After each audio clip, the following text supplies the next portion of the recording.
Lu Zhu était le fondateur du pavillon Evil Sky le plus brutal, qui a réussi à voyager dans le temps. De plus, il a réussi à entraîner 9 méchants qui ont semé la terreur chez tout le monde. Mais une difficulté est apparue sous la forme de 10 clans qui continuaient à attaquer. Les problèmes étaient à la fois externes et internes. Lu Zhu ne comprenait pas pourquoi tous avaient réussi à voyager dans le temps, mais lui seul était devenu un vieil homme. Non seulement il était un adepte du mal, mais ses disciples étaient du même avis. L'homme a forcé le système à activer une nouvelle vérification. Il se voyait traiter avec 10 clans à la fois et également entraîner des méchants. Il avait tout ce dont on pouvait rêver. Lu Zhu était le chef d'une entreprise qui avait voyagé à travers le temps et était devenu l'ancêtre fondateur le plus puissant, le seigneur du pavillon du ciel maléfique. Et il avait également 9 disciples qui, comme lui, utilisèrent des techniques sombres. Ils étaient maléfiques et puissants. Et Lu Zhu, malheureusement, n'était plus qu'un vieil homme dont la durée de vie touchait à sa fin. Son grand disciple était Yu Zhenghai et son second était Yu Shangrong. Parmi eux se trouvait un homme roux, musclé, armé d'une lance. Le 4e disciple était un homme blond avec une faucille bleue. Le 5e disciple était Zhao Yu, une femme aux cheveux bruns avec une courte épée de jade. Sur la liste figuraient également Ye Tianxin et Si Wuya. Le disciple de Zhu Hongong était un homme aux dimensions particulières, notamment au niveau de l'abdomen. Le dernier disciple était Qi Yuyan. Il était également supposé y avoir un 10e disciple de Shi, qui était encore inconnu de tous. Les disciples de Ji Tiandao se sont rassemblés à la montagne de la Cour Dorée. Ils ont dit que c'était une honte flagrante pour les clans de profiter de leurs difficultés, mais ils ne devaient pas paniquer. Même si leur professeur était incapable de se battre, ils devaient essayer d'empêcher ces gens de faire quoi que ce soit. L'un des étudiants remarqua que les seigneurs des 10 clans étaient également présents, et le deuxième cria que tout le monde devait rester silencieux, car leur professeur dormait. Ouvrant les yeux à cause des jurons bruyants, Lu Zhu essaya de comprendre où il se trouvait. L'homme commença à deviner qu'il était devenu l'ancêtre du pavillon du ciel maléfique. Ses souvenirs commencèrent à changer. Il y a un mois, les grands seigneurs des 10 clans ont tendu un piège et ont attaqué l'ancêtre. Ji Tiandao s'est battu contre 10 ennemis, mais cela s'est terminé par un match nul. Et maintenant, les seigneurs du pavillon, prêts à attaquer, étaient au pied de la montagne. La montagne traversait des moments difficiles. Les souvenirs continuaient de revenir et Lu Zhu savait maintenant que Tiandao avait sauvé 9 de ses partisans, chacun d'entre eux étant un méchant qui avait causé de gros problèmes. Le disciple de Yu Zhenghai a renoncé à son maître et a fondé le clan Netherworld, qui est devenu le clan démoniaque le plus influent, tandis que le 2e disciple de Yu, Shangrong, est devenu un épéiste terrifiant qui a défié tout le monde et tué quiconque n'était pas d'accord avec lui. Le 6e disciple, Ye Tianxin, devint le dirigeant du palais de la lune parlante, une cultivatrice surnommée Visage de Jade. Le 7e disciple, Si Wuya, a provoqué des actions militaires entraînant d'innombrables blessés et victimes, tandis que le 8e disciple, Zhu Hongong, n'a mis que quelques années pour obtenir le titre de seigneur démon après être descendu de la montagne. La 9e disciple, Qi Yuyan, fut la dernière à arriver, mais elle devint la préférée du professeur et fut actuellement la seule à rester sur la montagne tout le temps. Tiandao avait vécu près de 1000 ans, ce qui représentait déjà la limite de l'espérance de vie d'un cultivateur. Progressivement, ses forces déclinaient. Il ne parvenait plus à contenir ses disciples, et ils commencèrent à rivaliser entre eux. Son corps était complètement vide, et il ressentait une constante sensation de faiblesse et de calme. Lu Zhu ne pouvait qu'accepter le souvenir de Tiandao. Remarquant que le professeur s'était réveillé, les élèves lui ont demandé comment il se sentait. Min Xin a rapporté que les ennemis pourraient très bientôt franchir la barrière. Duan Musheng a demandé à pouvoir demander de l'aide à son frère aîné. Il ne pensait pas que Yu Zhenghai resterait les bras croisés. Après tout, il était le seigneur des enfers, avec plusieurs milliers de démons sous son commandement. Zhao Yu a noté que le 7e frère devrait certainement être capable de le gérer, car il était très sage. Qi Yuyan voulait également dire quelque chose. Lu Zhu a exigé qu'il se taise, car il ne comprenait pas leurs inquiétudes. Car la barrière de la Cour d'Or était censée résister à toute adversité, le vieil homme a essayé de rester calme, car il était impossible de paniquer, puisqu'il était en charge de ces méchants. L'homme les connaissait mieux que quiconque. Il était sûr que le 7e ne pouvait pas s'échapper, car il était doué pour l'intrigue, donc il ne pouvait pas. Le vieil homme a dit que dans le passé, 10 clans l'ont attaqué à la fois, mais il a obtenu un match nul. Lu Zhu a demandé si les disciples pensaient vraiment qu'ils ne pourraient pas faire face, et sans la barrière de la cour d'or, tout aurait fonctionné. Il savait que cela ne valait pas la peine de mentionner que la cultivation était dispersée partout. Sinon, il deviendrait une proie facile, a déclaré Lu Zhu, si ses disciples ne comprenaient pas leur maître et pensaient qu'ils ne savaient rien. Les méchants courbés commencèrent à nier, et le vieil homme affirma qu'ils se trouvaient tous dans le royaume divin, et que peut-être, dans quelques années, une nouvelle étape s'ouvrirait, qu'il leur faudrait surmonter, et que les méchants deviendraient héros bien plus forts, tout comme leur frère aîné. Lu Zhu demanda s'ils seraient alors capables de les contrôler. Les étudiants ont dit que le professeur était comme un père pour eux et qu'il ne le trahirait jamais. Lu Zhu leur a ordonné de se disperser, car le professeur avait son propre plan. Le vieil homme soupira de soulagement que les disciples soient enfin partis, et il pensa à quel point ce serait bien pour Tian Dao si quelqu'un pouvait nettoyer le désordre pour lui. Lu Zhu ne comprenait pas quoi faire maintenant. Il y avait des problèmes de tous côtés et son corps était vieux et respirait à peine. Le système a signalé qu'il avait fallu environ 1000 ans pour découvrir la tâche. Il a demandé de terminer la tâche d'héritage et de formation. Le système a été activé, tout comme la tâche. Tian Dao était un cultivateur de 9e rang dont les points, qui pouvaient être utilisés pour acheter de la force vitale et des tombolas, étaient passés dans une énorme baisse. Il lui restait 3 jours à vivre. Il n'avait aucun prérequis ni technique, et ses autres fonctions comprenaient un magasin et une loterie. Lu Zhu fut surpris d'avoir moins de 100 000 points et pensa que c'était peut-être une sorte d'erreur. Il ne comprenait pas ce qui avait pu arriver au vieil homme au cours des 3 derniers jours. Le système a fait des ajustements, et maintenant le nom de la personne a été changé en Lu Zhu. Une mission préliminaire a été lancée, composée de 9 tâches qui devaient être accomplies, après quoi les points seraient annulés, et il a également été découvert que le propriétaire était trop faible. C'est pourquoi il a été suggéré d'ouvrir un cadeau pour les débutants. L'homme lui dit d'ouvrir ce cadeau. La différence était minime. Les missions attribuées par le système pouvaient être modifiées. Lu Zhu ne fut pas particulièrement surpris, car Tian Dao avait commis de nombreuses mauvaises actions dans sa vie, et le système agissait avec sagesse. Conscient que le corps était quasiment inutile, il lui offrit un coffret cadeau pour débutants. Lu Zhu reçut une carte de retour permettant d'obtenir des points de vitalité. Il regrettait la destruction de la base de cultivation de Tian Dao, mais il lui restait encore une certaine force. Lu Zhu a également reçu 3 cartes du Tibet. Chaque fois qu'il les utilisait, sa force augmentait considérablement pendant 30 minutes. Lorsqu'il était au plus faible, il pouvait tenir tête à 10 personnes fortes, et s'il était à son apogée, personne ne le battrait. 5 cartes boucliers de la mort bloquaient 5 coups mortels que le propriétaire recevrait. En regardant la carte de retour, Lu Zhu a décidé de l'utiliser immédiatement. Les étudiants ont ressenti une énergie puissante. Duan a noté que le professeur était très fort. Depuis qu'il a été trahi, il n'a pas vraiment diffusé d'informations. Zhao a déclaré qu'elle sentait que l'aura du professeur n'avait aucune fluctuation et qu'elle avait également entendu des rumeurs selon lesquelles Tian Dao avait été grièvement blessé. Ming répondit que les fluctuations n'étaient pas si difficiles à dissimuler et que la jeune fille aurait donc dû être plus prudente.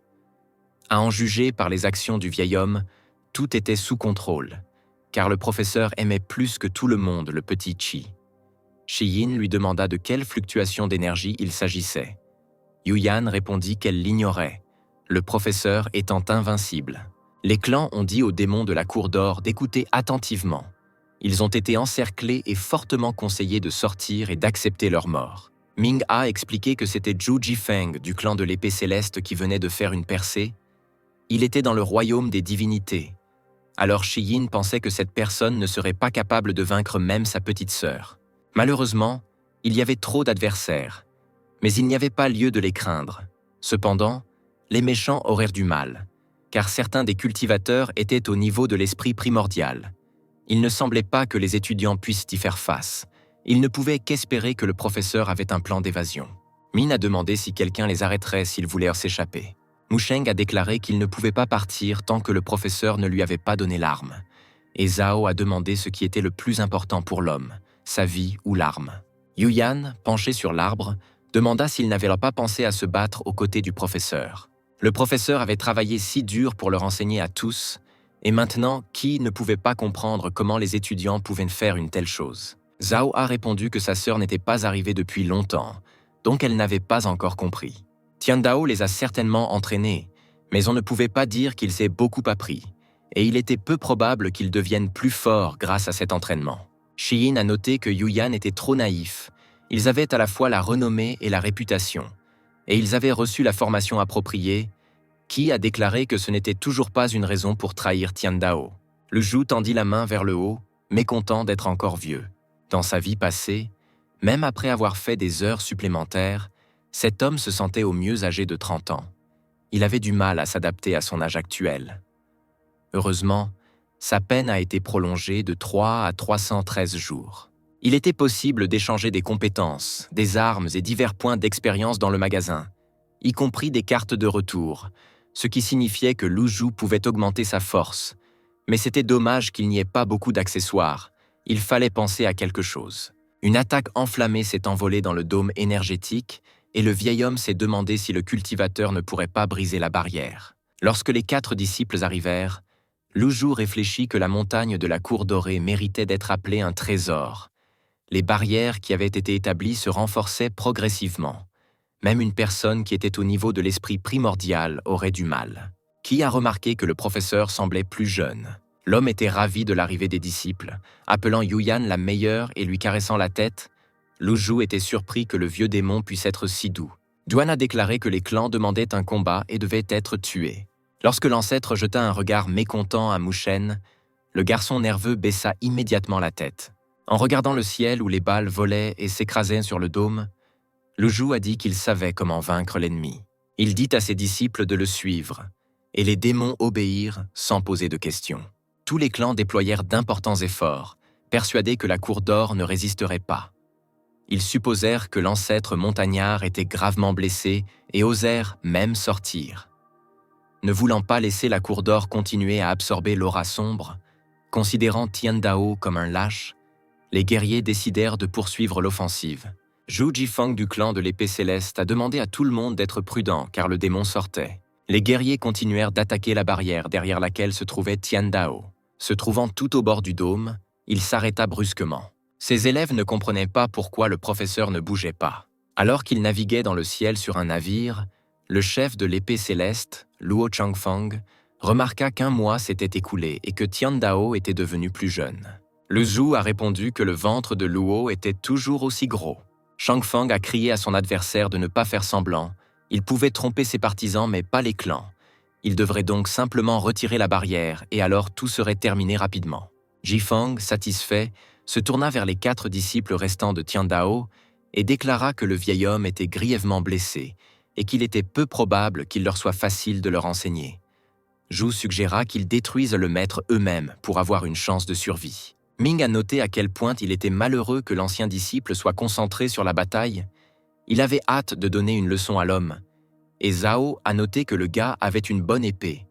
Et si Shiyin l'aidait, tout pourrait s'arranger pour eux. Le Zhu a expliqué que ce n'était pas nécessaire et a suggéré un combat en tête-à-tête.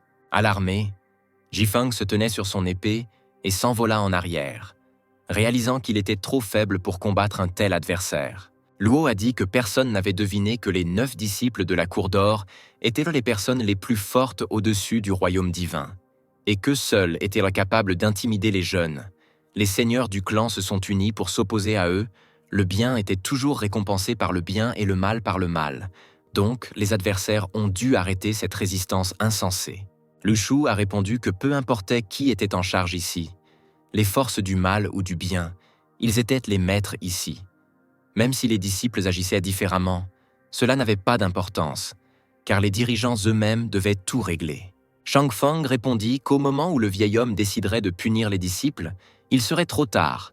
Le clan des enfers absorbait les clans. Shanrong avait commis de nombreuses mauvaises actions. Par exemple, priver l'héritier de la dynastie Dayan de l'opportunité d'épouser la princesse de la région occidentale. Luo demanda si Tiandao croyait que son disciple était en faute pour cela, et si le vieil homme avait été capable d'y faire face. Lu Zhu répondit que son disciple était effectivement coupable, tout comme si Wuya, qui avait 30 000 cadavres de pratiquants sur les bras. Changfeng a noté que c'était bien que Tiandao ait reconnu cela.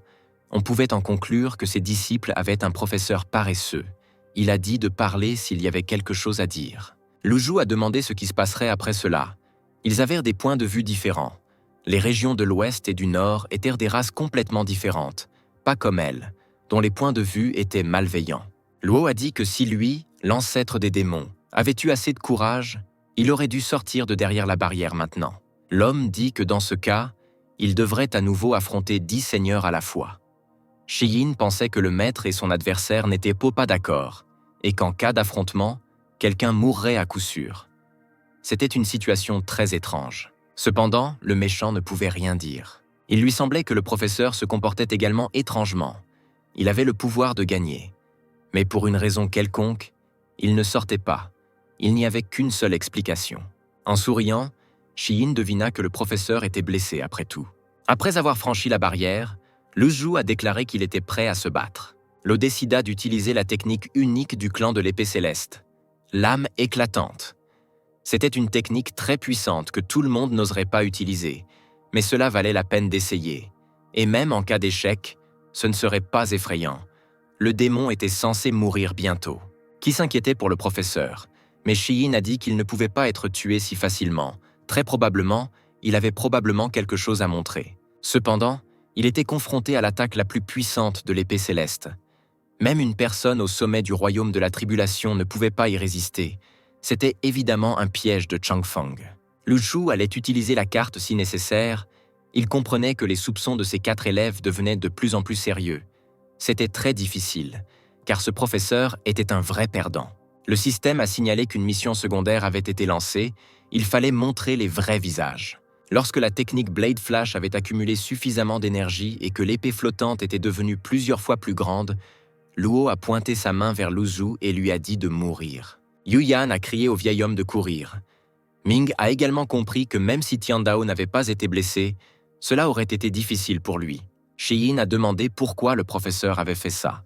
Alors que Zhao lançait un rayon d'énergie, elle dit au vieil homme de ne pas oser mourir.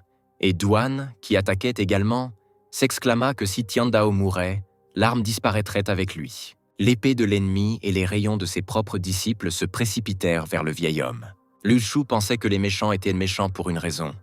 Il pensait seulement qu'avec sa mort, leurs armes disparaîtraient également. Les disciples crièrent à Tian Dao de courir, et l'homme se précipita vers le bouclier. L'attaque qui le visait changea de cap grâce à ses disciples, mais finit par s'écraser contre la barrière. La couche de terre derrière la barrière a été arrachée et le dôme lui-même s'est fissuré et ne pourrait probablement pas tenir encore longtemps.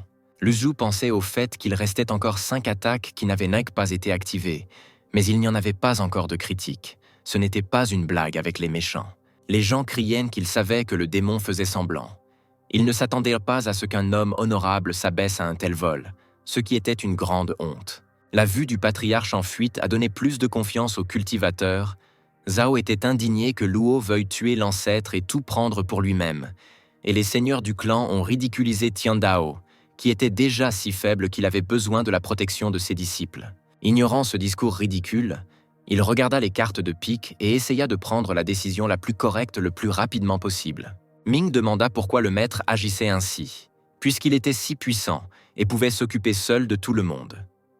Shi-Yin suggéra que Tian Dao s'occupe des seigneurs, tandis que les disciples s'attaqueraient aux simples soldats. Lu Zhu a demandé si le garçon doutait vraiment de son professeur, et Shi-Yin a répondu qu'il ne pouvait pas se permettre de faire une telle chose. L'ancêtre comprit que pour pénétrer dans l'environnement extérieur, il devait d'abord affronter l'environnement intérieur. Il devait forcer les méchants à être honnêtes.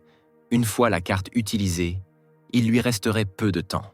Le vieil homme a demandé qui avait permis à Duan d'interférer dans les affaires du professeur, et l'homme, s'agenouillant, a dit que le disciple avait réalisé son erreur.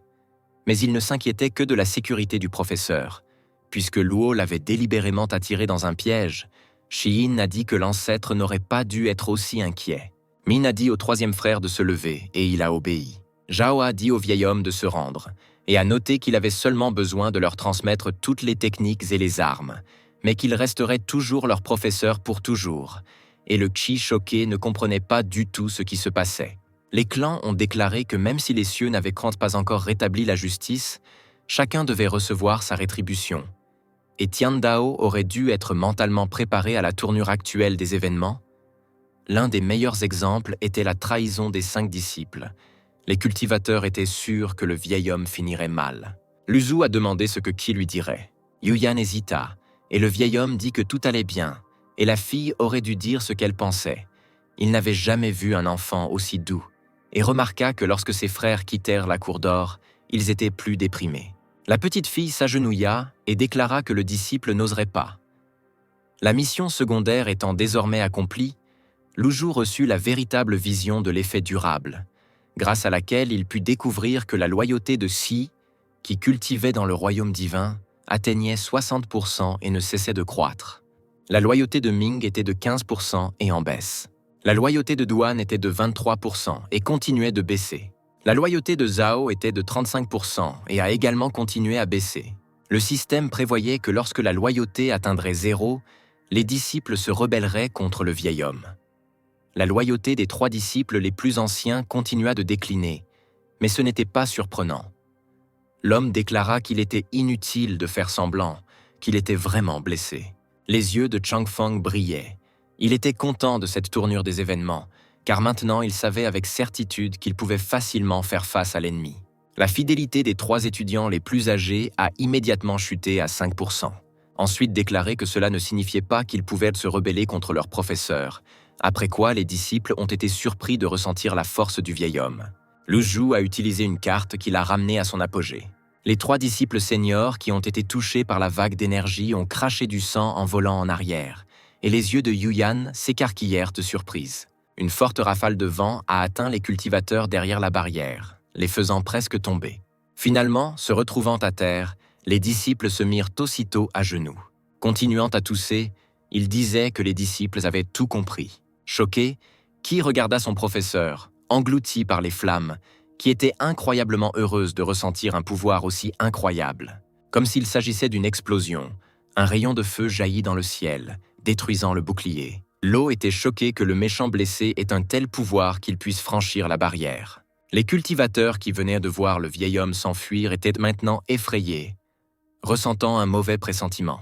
Agenouillés, les disciples, tandis que des rochers tombaient autour d'eux, reconnurent leur erreur. Lu Zhu a déclaré que la désobéissance serait punie de manière appropriée.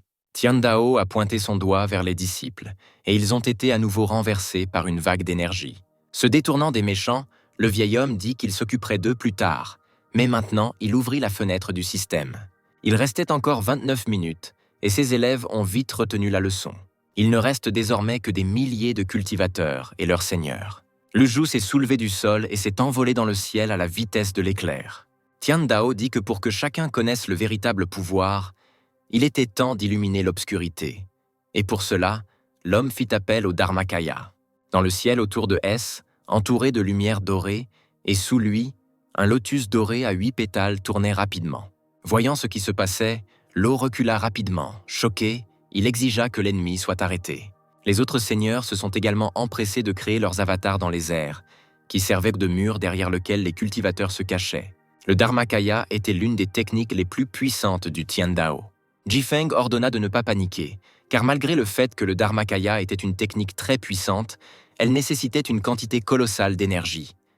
Il suffisait de refléter cette vague, et le vieil homme serait mort. Cependant, de nombreux cultivateurs ont été grièvement blessés ou sont morts sur le coup, le sang jaillissant de leurs oreilles, de leurs yeux et de leur bouche. C'était étrange pour tout le monde que Tian Dao ait commencé avec l'une de ses techniques les plus puissantes. Lu Zhu a compris que puisque le temps était limité, cela valait la peine de jouer ses atouts immédiatement. Comme Luo aimait les lames, Tian Dao décida également d'utiliser une épée, et une lumière dorée apparut devant sa main droite, qui se transforma en épée. C'était la prise céleste, une autre technique puissante de l'ancêtre démon. Cette technique impliquait une précision et une maîtrise parfaite de la lame. Duan a toujours voulu l'apprendre, mais le professeur n'était jamais pressé. Mu Shen ne pensait pas qu'il la verrait un jour. Lu Zhu a non seulement utilisé le Dharmakaya avec facilité, mais aussi la prise céleste. En voyant une technique aussi sérieuse, les étudiants ont de nouveau admis qu'ils s'étaient terriblement trompés sur leur professeur. S'envolant le plus vite possible, Lo cria à tout le monde de courir, car la combinaison de ces techniques allait forcément provoquer une destruction massive, et s'ils ne reculaient non pas, ils seraient gravement blessés. Changfeng ne comprenait pas pourquoi ce vieil homme avait gagné autant de force en seulement 1 mois, et de plus, Tian Dao avait certainement été blessé lors de la bataille précédente. Maintenant, Lu Zhu lançait une attaque brutale. Un puissant rayon émanant de l'épée tomba du ciel, causant de graves dégâts au sol. Le rayon de feu, traversant la foule des cultivateurs, détruisit tout sur son passage. Maintenant, les seigneurs du clan, essayant d'éviter cette attaque, comprirent la gravité de ce qui se passait.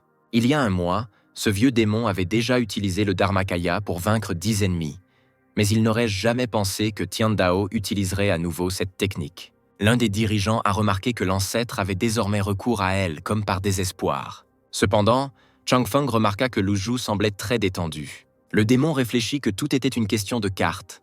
Même après avoir déversé toute l'énergie, elle était instantanément remplie à nouveau jusqu'à son apogée et méritait d'être appelée la carte du Tibet. Les cultivateurs effrayés, laissés sans leur chef, se dispersèrent dans toutes les directions, refusant de mourir. Au final, Lu Zhu n'avait que 3 cartes d'expérience. Il a donc décidé que dans ce cas, il devait gérer son temps correctement. L'homme a demandé aux cultivateurs s'ils voulaient vraiment s'échapper. Le vieil homme déclara qu'ils étaient trop lents et, utilisant le scintillement, il poursuivit ses ennemis à la vitesse de la lumière. Les 3 étudiants étaient complètement sous le choc. La raison pour laquelle le scintillement était considéré comme une technique très puissante était parce qu'il apparaissait dans un endroit précis à une vitesse incroyable. C'était un excellent moyen de faire face à un ennemi. Le seul inconvénient était qu'il consommait une grande quantité d'énergie. Le professeur avait utilisé de nombreuses techniques énergivores, et maintenant ses disciples ne pouvaient pas comprendre pourquoi il s'était laissé traiter ainsi et avaient enduré les insultes de Golden Yard Mountain s'il possédait un tel pouvoir. Les élèves plus âgés, effrayés, réalisant que tout était fini, se demandaient s'ils devaient se rester sur place ou s'il ne serait pas préférable de s'enfuir. Qui leur a demandé de l'écouter et d'être complètement honnête. La fille a déclaré que le professeur était trop fort et que les méchants n'auraient pas pu s'échapper. Les adeptes ont noté que l'ancêtre mentait constamment, les trompait et ne leur enseignait pas de telles techniques. Ils sont arrivés à la conclusion que le professeur ne voulait pas répéter les erreurs du passé. Il voulait donc tout jouer différemment. Chang Feng se déplaçait à une vitesse qui semblait être celle de l'éclair. L'eau avait dépensé beaucoup d'énergie, mais il sentait que cela en valait la peine et qu'il était désormais en sécurité. Mais soudain, une silhouette apparut derrière Chang Feng, le rendant nerveux. Lu Zhu a déclaré qu'il était fatigué d'attendre son maître. Tian Dao a demandé « Qu'en est-il de l'arrogance de Luo ?» Chang Feng a dit aux méchants d'arrêter de faire pression sur les gens et a noté que Lu Zhu avait déjà utilisé les techniques les plus puissantes des dizaines de fois de suite. Luo a deviné qu'il était le seul dont Tian Dao avait besoin. L'ancêtre demanda s'il y avait du pouvoir dans le riz, puis invoqua à nouveau le Dharmakaya. L'eau fut indigné et le démon déclara qu'il pouvait faire encore pire. L'énorme avatar tomba sur Chang Feng. Le brûlant, il n'y avait pas beaucoup de gens au monde sur le Dharmakaya, et le lotus doré à 8 feuilles était quelque chose d'incroyable. Il pouvait encore s'améliorer et devenir à 9 feuilles. Chang Feng avait un avatar à 7 feuilles, et il était fondamentalement différent de celui à 8 feuilles. Luo ne pouvait même pas utiliser la lame céleste en même temps. Il était étonnant pour lui que Lu Zhu puisse utiliser autant de techniques à la fois. Le seigneur du clan a supplié le démon d'arrêter. Tian Dao s'est excusé, expliquant qu'il était trop tard pour s'arrêter. Dharmakaya s'assit sur le sol, détruisant complètement Chang Feng. Luo s'était volatilisé, et poursuivre les autres était inutile, car cela ne ferait que faire quelques victimes supplémentaires, et l'effet de la carte pouvait prendre fin au mauvais moment. Il restait encore du temps, et Lu Zhu décida de s'occuper des disciples. La première mission fut accomplie, et les points réinitialisés. Il était temps d'activer la mission principale, entraîner les méchants. Il fallait devenir leur professeur et leur père, les entraîner et augmenter leur pourcentage de loyauté à 80. Les élèves qui se rebellaient contre le professeur étaient alors des ennemis. La deuxième mission consistait à punir les méchants. Avec une rapidité incroyable, l'ancêtre retourna précipitamment à la cour dorée. Il fut surpris par le système mesquin qui imposait de nouvelles tâches sans récompense, mais mieux valait avoir une carte d'expérience que rien. Lorsque le vieil homme a atterri, le système l'a informé que la carte d'expérience était un accessoire précieux donné à un débutant faible. Elle devait être utilisée avec prudence.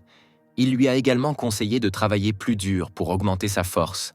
À ce moment, la carte avait déjà expiré. Debout sur la surface dure, Lu Zhu pensait à la sensation incroyable qu'il avait éprouvée. L'homme ne pouvait même pas imaginer combien de temps il lui avait fallu travailler pour obtenir le même succès. La carte d'expérience n'était qu'une carte, pas sa propre force, mais avec elle, L'ancêtre pouvait vaincre n'importe qui comme s'il touchait de la porcelaine, mais il valait mieux se comporter plus calmement. 4 méchants étaient agenouillés devant le vieil homme, et 3 des disciples les plus âgés tremblaient ouvertement. Tiandao a demandé à Qi de se lever, et la fille, dont la loyauté était de 65%, s'est levée sans poser de questions. Lu Zhu a noté qu'il était fatigué et a demandé de l'aide à Yu Yan. Il a également remarqué que la loyauté de Duan, Ming et Zhao avait augmenté, mais ce n'était toujours pas suffisant. La jeune fille joyeuse courut vers le vieil homme et, lui prenant la main, l'aida à grimper plus haut sur la montagne. Sans la permission du professeur, les disciples n'osèrent pas se lever. Musheng était indigné qu'à cause de Shiyin, il se trouve dans une situation terrible. Et Ming demanda comment il pouvait être blâmé. Après une analyse minutieuse, Ming détermina que l'ancêtre était définitivement blessé. Zhou s'est plaint de cette analyse précise, et Shiyin a répondu qu'il avait vraiment essayé de tout prendre en compte. Personne ne savait que les choses se passeraient ainsi. La fille lui demanda ce qu'il avait manqué, et Min répondit que c'était peut-être un plan du professeur, qui avait certainement quelque chose de caché.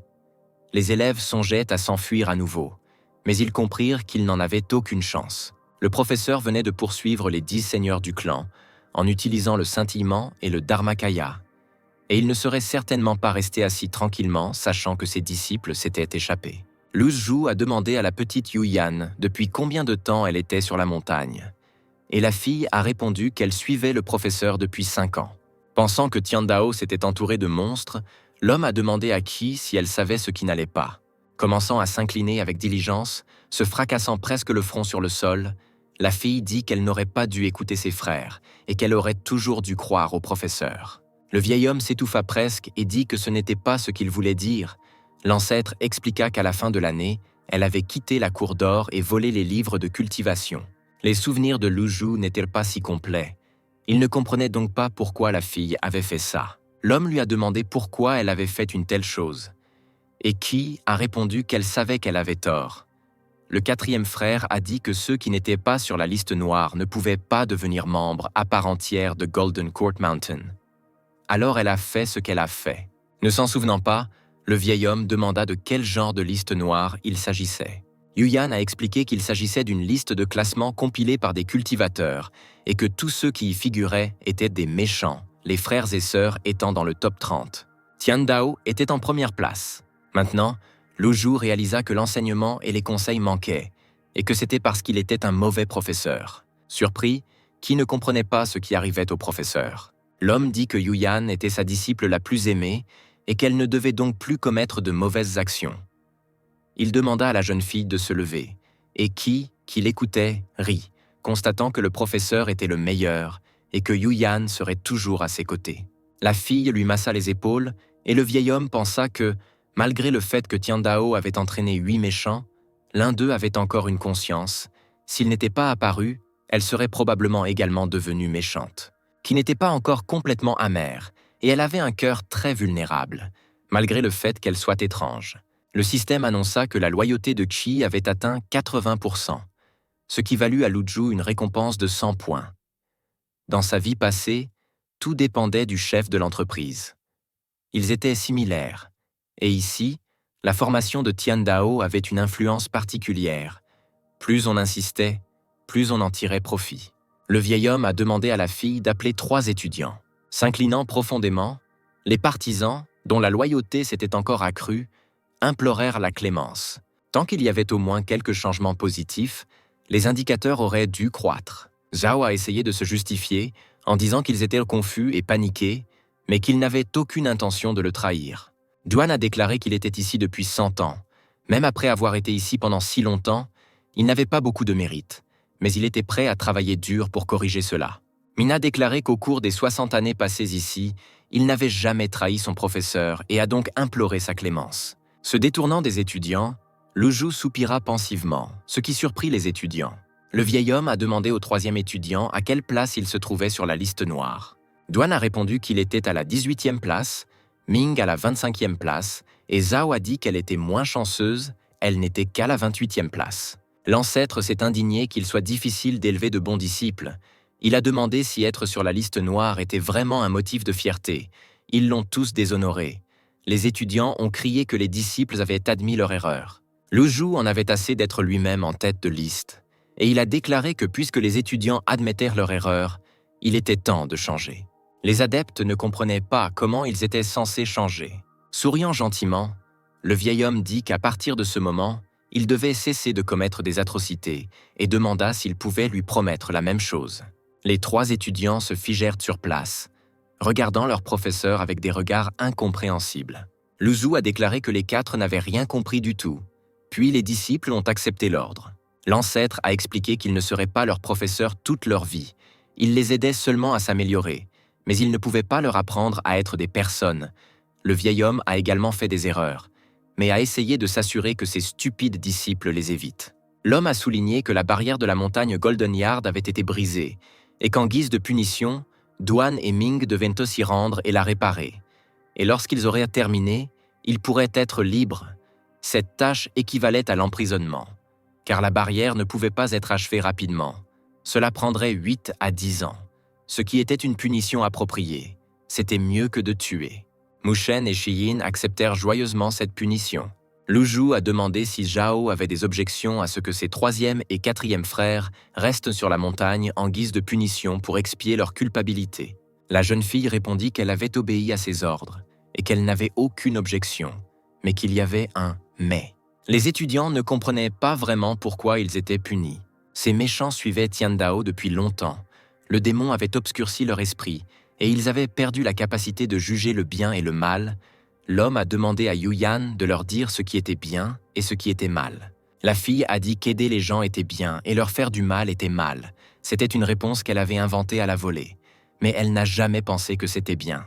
Lorsque Luzhu s'approcha de Duan, le disciple répondit que faire le bien était bien, mais que voler et tuer était mauvais. Min a déclaré que servir le pays et le peuple était une bonne chose, mais qu'aider les tyrans était une mauvaise chose.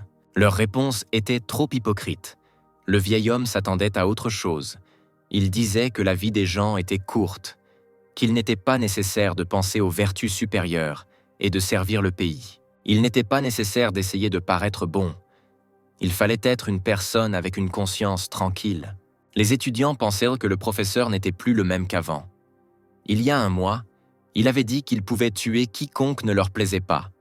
Mais maintenant, l'homme montrait des pensées complètement différentes. Zhao a déclaré qu'elle comprenait tout. Il devait tuer ces personnes impudentes qui avaient offensé le maître. Le vieil homme a parlé de ses sentiments pendant longtemps. Mais tout cela était inutile. Il a dit aux disciples d'oublier cela et d'aller à la montagne pour purger leur punition. Les disciples ont obéi et leur loyauté a un peu augmenté. Il était impossible de résoudre le problème du bien et du mal en si peu de temps, mais la loyauté des étudiants devait s'élever au-dessus de 60% par tous les moyens nécessaires. L'ancêtre a dit qu'il fermerait les yeux sur leur passé. Ce qui était dans le passé, mais s'ils lui désobéissaient à l'avenir ou commettèrent des crimes, il ne leur pardonnerait pas. Les disciples ont dit que cela n'arriverait pas, et leur loyauté a augmenté de 5%. Luzhu a continué en disant qu'en gravissant la montagne de la Cour Dorée, ils sont devenus des disciples, et que cet endroit les a patronnés. Après s'être inclinés, les étudiants ont remercié le professeur, et leur loyauté a augmenté de 10% supplémentaires, et celle de Qi de 2%. Luzhu a dit à ses disciples d'avancer, et les disciples se sont immédiatement envolés dans le ciel. Laissant le professeur, la tâche de punir les méchants a été accomplie, pour laquelle le vieil homme a reçu 100 points de vertu. Les disciples disaient entre eux que la trahison était un crime grave, et le maître leur interdisait tout simplement d'aller au-delà de la montagne. Auparavant, une telle infraction était punie de coups brutaux et de blessures graves. Finalement, les disciples disparurent de la vue de Luzhu, lui procurant un soulagement. Ce n'est qu'après avoir atteint son apogée que l'homme a réalisé à quel point son corps était faible. En regardant ses 200 points de mérite, Luzhu est entré à la loterie et a appris que chaque essai consommait 50 points de vertu, et s'il perdait, il recevait un point de chance. Cela a semblé être une sorte d'arnaque pour l'homme, et il est passé au magasin. Là, le vieil homme découvrit même le Dharmakaya. C'était l'une des techniques de cultivation les plus puissantes. Lorsqu'un pratiquant atteignait un certain niveau de cultivation, il rassemblait sa conscience spirituelle pour former un corps essentiel. Et plus le pratiquant était fort, plus le Dharmakaya était fort. L'étape principale était « Grand commencement », qui coûtait 300 points de vertu.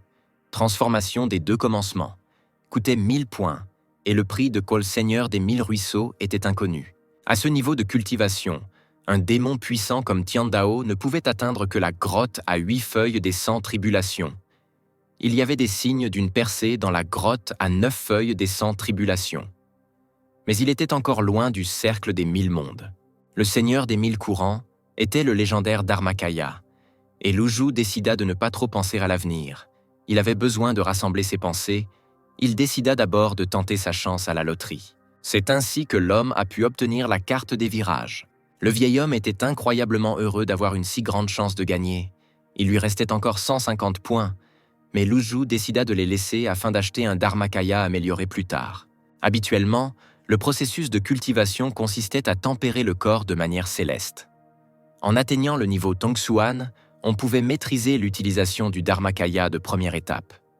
Cependant, comme l'ancêtre pouvait acheter des avatars dans le système, il n'avait pas besoin de tempérer le corps. Après avoir reçu la tâche, Luju apprit qu'il devait encore apprivoiser Zhu Hongong, ainsi que détruire le mal et changer la situation. Le vieil homme comprit que pour s'occuper de Hongong, il devait d'abord le trouver. Mais avec le niveau de cultivation du vieil homme, il était peu probable que cela se termine bien. Il devait y réfléchir attentivement. Si cet homme n'avait pas envoyé ses 3 disciples en prison sur la montagne, mais les avait gardés avec lui, cela aurait été un désastre. La cultivation de Qi était au niveau de Shenting, et elle avait la statistique de loyauté la plus élevée, et elle était aussi la plus jeune, donc cela valait la peine de la garder près de lui et de lui enseigner les principes de l'humanité, afin que Luju puisse accomplir 2 choses à la fois. L'homme a décidé d'utiliser la carte du tour et de retourner dans la grotte du démon. Au quartier général des tigres féroces, ils ont demandé s'il y avait des résultats de reconnaissance. Les hommes ont rapporté que la nuit, ils envoyèrent des gens sur des chars volants à la cour d'or, mais la situation y était tendue, de sorte que les éclaireurs n'osaient pas s'approcher. Cependant, certains maîtres ont dit qu'ils avaient clairement vu le Dharmakaya. Assis sur son trône d'azur, Zhu demanda de quel type de corps il s'agissait. Les subordonnés ont répondu que le Dharmakaya mesurait 33 mètres de haut, 7 mètres de large, était entouré de lumière dorée et était assis sur un lotus à 8 feuilles. Réalisant qu'il s'agissait bien du vénérable maître, Hongong, stupéfait, tomba de son trône. Nerveux, Zhu ne savait pas quoi faire maintenant. Le Shu était dans le pavillon du ciel maléfique. Le vieil homme a utilisé la carte Turn, qui lui a permis de prolonger sa vie à 613 jours. Cette carte a rajeuni l'homme, donnant à l'ancêtre seulement 300 jours de vie, ce qui était légèrement moins que la première. Il ne lui restait que 150 points. Mais Luju n'avait plus l'intention de pratiquer les anciennes techniques de culture. Il prévoyait d'en acheter de nouvelles dans le magasin. Le vieil homme ne voulait pas répéter les erreurs de Tiandao. Bien que le bien et le mal soient bientôt définis par d'autres, même quelqu'un comme Tiandao avait un cœur rebelle qui était conforme à la nature humaine, et la capacité de faire le mal était étroitement liée aux techniques qu'il pratiquait. Qui voulait rencontrer le professeur, et l'homme la laissa entrer. Lorsque la fille entra, elle remarqua que le vieil homme était devenu plus jeune. En caressant la tête de la fille, le mentor a dit qu'elle savait comment faire. Yuyan a dit que le professeur était incroyable. Il était capable de devenir l'un des 10 plus forts et ne comptait que sur sa propre force. Puis, la fille a demandé pourquoi il n'avait pas tué ses frères et sœurs. Car plus tôt, il avait dit que tant que tu es fort, tu peux tuer qui tu veux. Luju n'aurait jamais pensé que Qi avait de telles pensées. Il a dit que la fille devrait oublier tout ce qu'il avait dit. Qi a répondu qu'elle avait tout compris et le professeur a demandé à la fille de dire tout ce qu'elle voulait. Yuyan a dit que le professeur lui avait promis quelque chose un jour et lui a demandé si elle devait aussi oublier cela. Malheureusement, Luju n'avait pas reçu tous les souvenirs de Tiandao. Il ignorait donc quelle promesse le vieil homme avait pu lui faire. La jeune fille expliqua que dès qu'elle atteindrait le royaume divin, le maître était censé lui donner un balai de jade. Le fouet de jade était un trésor céleste capable de décupler la force. Le problème était que lorsque Luju entra dans ce corps, tous les attributs de l'ancêtre disparurent, et le vieil homme ne savait plus quoi faire. S'il en parlait, personne ne le croirait. Luju a également dit à Qi d'oublier la promesse, ce qui a bouleversé la petite fille. Cependant, l'ancêtre était prêt à lui donner un autre trésor céleste. Le fouet en jade était utilisé par les moines âgés. Donc, l'homme ne pensait pas qu'il convenait à une fille comme Yuyan. Joyful Qi a remercié le professeur, mais maintenant elle devait accomplir l'une de ses tâches. Il y avait des pratiquants du droit chemin près de la montagne, et Yuyan a dû s'occuper d'eux. Obéissant, la petite fille descendit rapidement et gracieusement. Environ 10 minutes plus tard, Lu Zhu entendit plusieurs messages système identiques. Vous avez tué le méchant et reçu 10 points de vertu. Apparemment, un disciple pourrait accomplir une tâche à la place d'un enseignant, mais le vieil homme recevrait toujours des points. Après un certain temps, 300 points ont été accumulés, puis Lu Zhu a ouvert une boutique et a acheté la première incarnation du Taiji. La seconde suivante, une percée s'est produite, l'homme est véritablement entré dans un nouveau royaume, mais son entraînement physique pour la cultivation n'était pas suffisant. Après être devenu un véritable cultivateur, sa force a augmenté de façon exponentielle. Maintenant, l'homme était au niveau du royaume de la connaissance, la raison. L'avatar suivant, 1000 mérites, coûtait 1000 $, ce qui semblait désormais trop cher. Atteindre les sommets n'était clairement pas si facile, d'autant plus qu'il n'y avait tout simplement pas de méthode d'entraînement appropriée. L'esprit de Lu Zhu conservait de nombreuses méthodes de cultivation de Tiandao, ainsi que 9 adeptes. Mais ces exercices avaient été créés spécifiquement pour eux. Ils ne pouvaient donc pas convenir. Et il semblait qu'en raison de l'âge avancé de l'ancêtre, la cultivation avait stagné. Et il était maintenant nécessaire d'augmenter un peu plus la durée de vie. Les points n'augmentaient plus. Apparemment, Qi avait déjà traité ses adversaires. L'homme pensait donner du travail aux étudiants. Il pouvait également être utile, car il pouvait aider à marquer des points. Le cultivateur de l'épée céleste a donné un coup de pied au sol et a tenté d'attaquer Lu Zhu par derrière, directement au niveau de sa poitrine. Le gars commençait déjà à être heureux que tout se soit bien passé pour lui. En se retournant et en voyant Jifeng, le vieil homme fut surpris. Le garçon qui avait fait un bond en arrière était étonné que son ancêtre l'ait remarqué si vite. Le blocus du bouclier de la mort fut activé, empêchant tout danger d'atteindre Tiandao. Avec sa force actuelle, il pouvait distinguer un homme fort d'un seul coup d'œil, et le vieil homme se demandait s'il devait appeler à l'aide. Jifeng, surpris et inquiet, souhaita la mort de son ancêtre et tenta de le blesser à nouveau. Cependant, à cause du blocage, la courte lame du cultivateur s'est brisée en morceaux. Le gars ne pouvait pas comprendre comment cela était possible. Le vieil homme sombre demanda au guerrier s'il voulait continuer. Le Jifeng abasourdi tomba au sol. Il réalisa que la différence était trop grande. En fait, le niveau Tongxuan auquel Lu Zhu était le plus bas du monde de la cultivation. L'homme ne savait pas comment il pourrait résister à Jifeng avec son niveau Shenting. Le vieil homme comprit que le type voulait se venger, mais il ne pouvait pas perdre. S'efforçant de garder son calme, il dit que le cultivateur avait surestimé sa force. Armé de son épée et concentrant son énergie vers l'avant, Jifeng se précipita en avant, déclarant que même au prix de sa vie, il était prêt à se venger du meurtrier de son maître. Sans même broncher, Lu Zhu dit que c'était inutile. Alors que la lame s'approchait de l'homme, un Yuyan indigné apparut et attaqua l'ennemi. Le coup de feu a envoyé Jifeng voler dans le mur. Provoquant un incendie autour de sa main, Qi déclara qu'elle couperait le cultivateur en morceaux, puis qu'il modérerait son ardeur. Jifeng, qui a réussi à résister à l'attaque, a déclaré qu'il y avait des rumeurs selon lesquelles les 9 disciples du palais des démons étaient très cruels, et maintenant il était convaincu que même une fille aussi mignonne était terriblement forte. L'ancêtre demanda à Yuyan, qui se tenait devant, de s'écarter. Sans elle, l'homme serait peut-être mort. Sans sa réflexion, le 5e bloc de Lu Zhu n'aurait pas pu résister à un tel coup. Le vieil homme aurait dû dépenser à nouveau une carte d'expérience maximale. Le système fonctionnait bien. Grâce à lui, l'ancêtre a pu voir de nombreuses caractéristiques de Jifeng, notamment son niveau de haine, qui était de 85%. Et Lu Zhu a également pu terminer une série de quêtes cachées, dont la première consistait à attirer Jifeng à ses côtés. Le démon a dit qu'il avait tué le maître du gars, alors le cultivateur est venu se venger de lui, mais il a mal calculé sa force. La mort de Jifeng n'avait aucun sens. À 8 ans, le garçon forgea son corps, atteignit le niveau Tongxuan à 9 ans, le niveau Ningxi à 13 ans, maîtrisa la mer de Brahma à 18 ans, et, à 20 ans, devint maître du niveau Shenting. Lu Zhu remarqua que son talent pour la cultivation était très rare, et Jifeng aurait donc encore le temps de se venger. Il aurait dû disposer de nombreuses années pour cela. Il n'était donc pas nécessaire de mourir maintenant. Il était trop tard pour que le gars le regrette maintenant. Insatisfait, Qi demanda si Jifeng était vraiment un génie, puisqu'elle était devenue une disciple de Tiandao à l'âge de 10 ans et qu'à 15 ans, elle était sur le point d'atteindre le niveau de Shenting. Lu Zhu lui demanda de ne pas l'interrompre. Lu Zhu a demandé si Jifeng savait pourquoi le démon ne l'avait pas tué. Le garçon a commencé à crier à son ancêtre d'arrêter d'être hypocrite. Et si le vieil homme voulait le tuer, alors il devrait le faire maintenant. Assis sur la chaise, le vieil homme demanda si le cultivateur pensait vraiment que Changfeng était un homme de haute moralité. Jifeng était jeune et ne connaissait pas la hauteur du ciel et l'épaisseur de la terre. Et Tian Dao avait connu Luo avant même l'apparition du garçon. Lu Zhu a averti que s'il racontait cela, Jifeng détesterait Changfeng.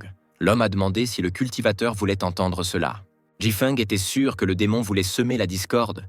Tout le monde savait que si Wuya était un méchant méprisable qui était doué pour tisser des intrigues, le gars a dit que de telles méthodes viles ne fonctionneraient pas sur lui. Le vieil homme commença son histoire. Cette année-là, il vint à Yizhou et séjourna dans la maison de la famille Jiang. Juste au moment où la jeune épouse accouchait, l'ancêtre remarqua que le nouveau-né avait des talents extraordinaires et décida de le prendre comme disciple. Lu Zhu a donné 3 jours à la famille Jiang, mais quelle que soit leur réponse, il allait lui enlever l'enfant. Cependant, le 2e jour, un désastre s'est produit lorsque l'ancêtre est arrivé chez eux. Toute la famille Jiang était morte, le vieil homme était en retard. Des rumeurs se sont répandues parmi les cultivateurs selon lesquelles il les avait tués. Tian Dao avait tué d'innombrables personnes dans sa vie, donc ce crime lui était facilement attribué. Mais personne n'a deviné qu'il s'agissait de Luo. Jifeng a demandé de continuer. Le démon a dit que le garçon avait une tache de naissance sur son épaule à sa naissance. Son corps était très faible, c'était l'ancêtre qui l'avait aidé. Et c'est à cause de lui que des pensées négatives sont apparues dans la tête de Jifeng. Lu Zhu a déclaré que le cultivateur était cet enfant même. Le gars était choqué. Peu de gens étaient au courant de sa tache de naissance. Le vieil homme a dit que cela ne valait pas la peine d'aborder ce sujet, car Jifeng était encore jeune, joueur, et serait difficilement capable de résister à la pression de la vérité. Déguiser une attaque en retraite était le moyen le plus simple d'intriguer une personne. Les larmes montèrent aux yeux du garçon. Le cultivateur ne voulait pas y croire, et il déclara que ces vilains tours ne fonctionneraient pas sur lui. Qui était indigné que si Jifeng osait à nouveau calomnier le maître, elle couperait le gars en morceaux en 1 seconde. Le vieux diable n'était pas aussi effrayant que le pensait le cultivateur, mais son disciple lui faisait vraiment peur. Lu Zhu a compris qu'il était impossible de se tenir à la cérémonie avec ce type. Il a souri et a dit que Luo avait détruit la famille de son disciple. Il avait tué la mère de Jifeng et l'avait volée. Changfeng, il y a 30 ans, est passé au niveau de l'esprit primordial. Le noyau était divisé en sous-niveaux, Grand Dao, Chaos primordial et Dao harmonieux, qui était le chemin de la réincarnation. Qui a dit qu'elle connaissait le Dao harmonieux? Si vous absorbez l'esprit d'un autre cultivateur et le combinez avec le vôtre, vous pouvez passer à ce sous-niveau. Lu Zhu a noté que dans l'école de l'épée céleste, seul Jifeng avait la même méthode de cultivation que Luo. Le vieil homme a demandé si le garçon pensait toujours que Changfeng était une bonne personne. Le démon a compris que Jifeng ne le croyait pas et était prêt à le laisser partir. Alors il a demandé à Qi de l'accompagner. La jeune fille fut surprise que le professeur ait si facilement laissé partir l'homme qui voulait la tuer. Le vieil homme lui dit de ne pas être impudente, et Yuyan, effrayée, répondit qu'elle lui obéirait. Attrapant le gars par le col par derrière, Qi, mécontent, l'entraîna loin du pavillon. Insultant Jifeng, la fille a dit que son professeur n'avait aucune raison de mentir et aurait dû tuer le gars immédiatement. Appelant Jifeng stupide, Yuyan jeta le cultivateur par la fenêtre. Tombant face contre terre, le garçon cria obstinément qu'il n'y croyait pas. La quête cachée n'était toujours pas terminée. Une telle tâche ne pouvait pas être accomplie instantanément. C'était une question de temps. Jifeng était en effet un imbécile. Mais s'il lui restait encore quelques cellules cérébrales, alors il devait enquêter sur cette histoire. De retour auprès du professeur, Qi lui a demandé pourquoi il n'avait pas tué ce type. La fille était assez cruelle. Comme ses frères et sœurs aînés, elle était sous l'influence de Tian Dao depuis longtemps. Se levant de sa chaise, l'ancêtre répondit que le meurtre n'était pas la seule solution au problème. Qi a noté que le professeur venait de lui ordonner de descendre la montagne et de tuer les cultivateurs innocents qui se cachaient autour de la montagne et méritaient de mourir. Et Lu Zhu lui avait crié de ne pas discuter avec lui. Se caressant la barbe, le vieil homme fit remarquer qu'il n'avait pas interdit de tuer et que c'était encore une façon de résoudre les problèmes.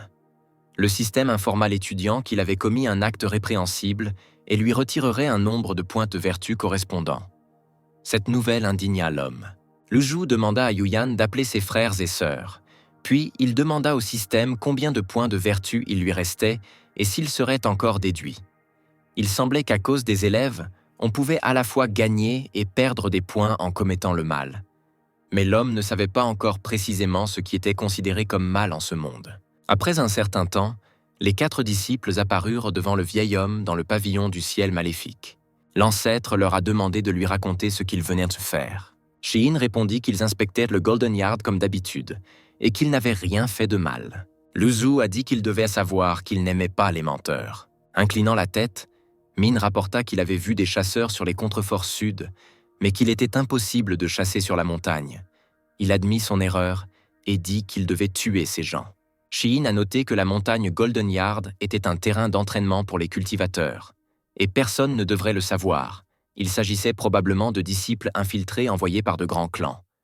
Ming a dit qu'il irait les tuer tout de suite. Il s'est dirigé vers l'avant, mais le professeur l'a arrêté. Surpris, Min s'arrêta immédiatement et regarda son ancêtre avec surprise. Lu Zhu a déclaré que la barrière de montagne n'avait pas encore été restaurée et que, bien sûr, quelqu'un aurait pu y entrer par erreur. Mais cela valait la peine de chasser les personnes suspectes, il n'était jamais trop tard pour agir. Les disciples obéirent, mais ces paroles ne ressemblaient pas à des ordres. Les disciples se demandèrent s'ils n'auraient vraiment pas dû tuer les intrus et leurs familles. La loyauté de Zhao, Shi-In et Duan était de 65, 62 et 68%. Et alors qu'elle quittait le pavillon, la fille remarqua que le professeur était devenu quelque peu mou et demanda si Ming sentait que l'ancêtre avait changé.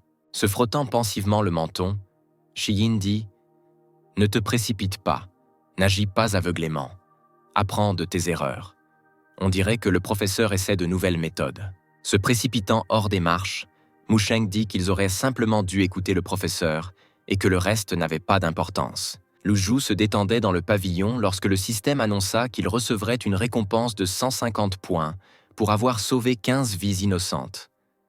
Il devait également recevoir une révérence de 14 personnes et gagner 14 points. Une révérence pieuse pouvait rapporter 10 points.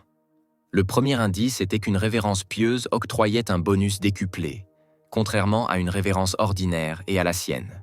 Le démon était indigné. Quel genre de jeu était-ce ? Et de tels indices n'avaient-ils pas pu être donnés plus tôt? L'homme a bondi et a commencé à crier, appelant Yuyan. Comme on pouvait gagner en vertu en vénérant les autres, Lu Zhu dit à la fille d'aller dire à ses frères et sœurs de traiter les innocents avec gentillesse, ce qui surprit Qi.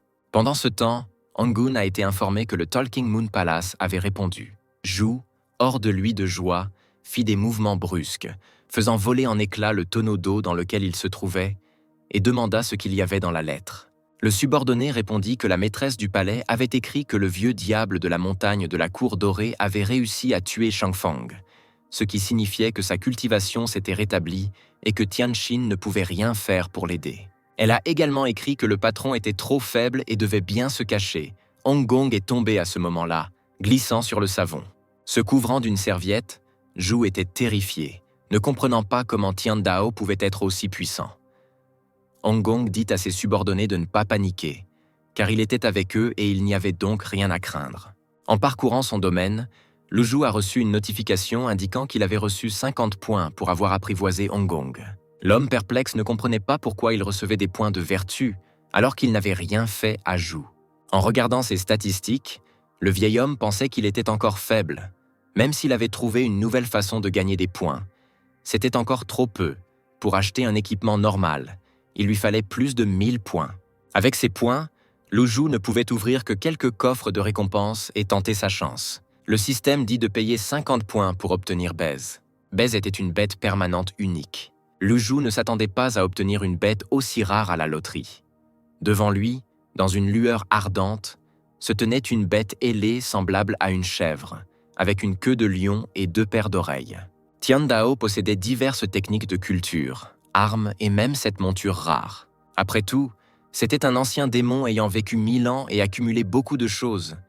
Mais maintenant que Lu Zhu l'avait remplacé, il ne restait plus rien.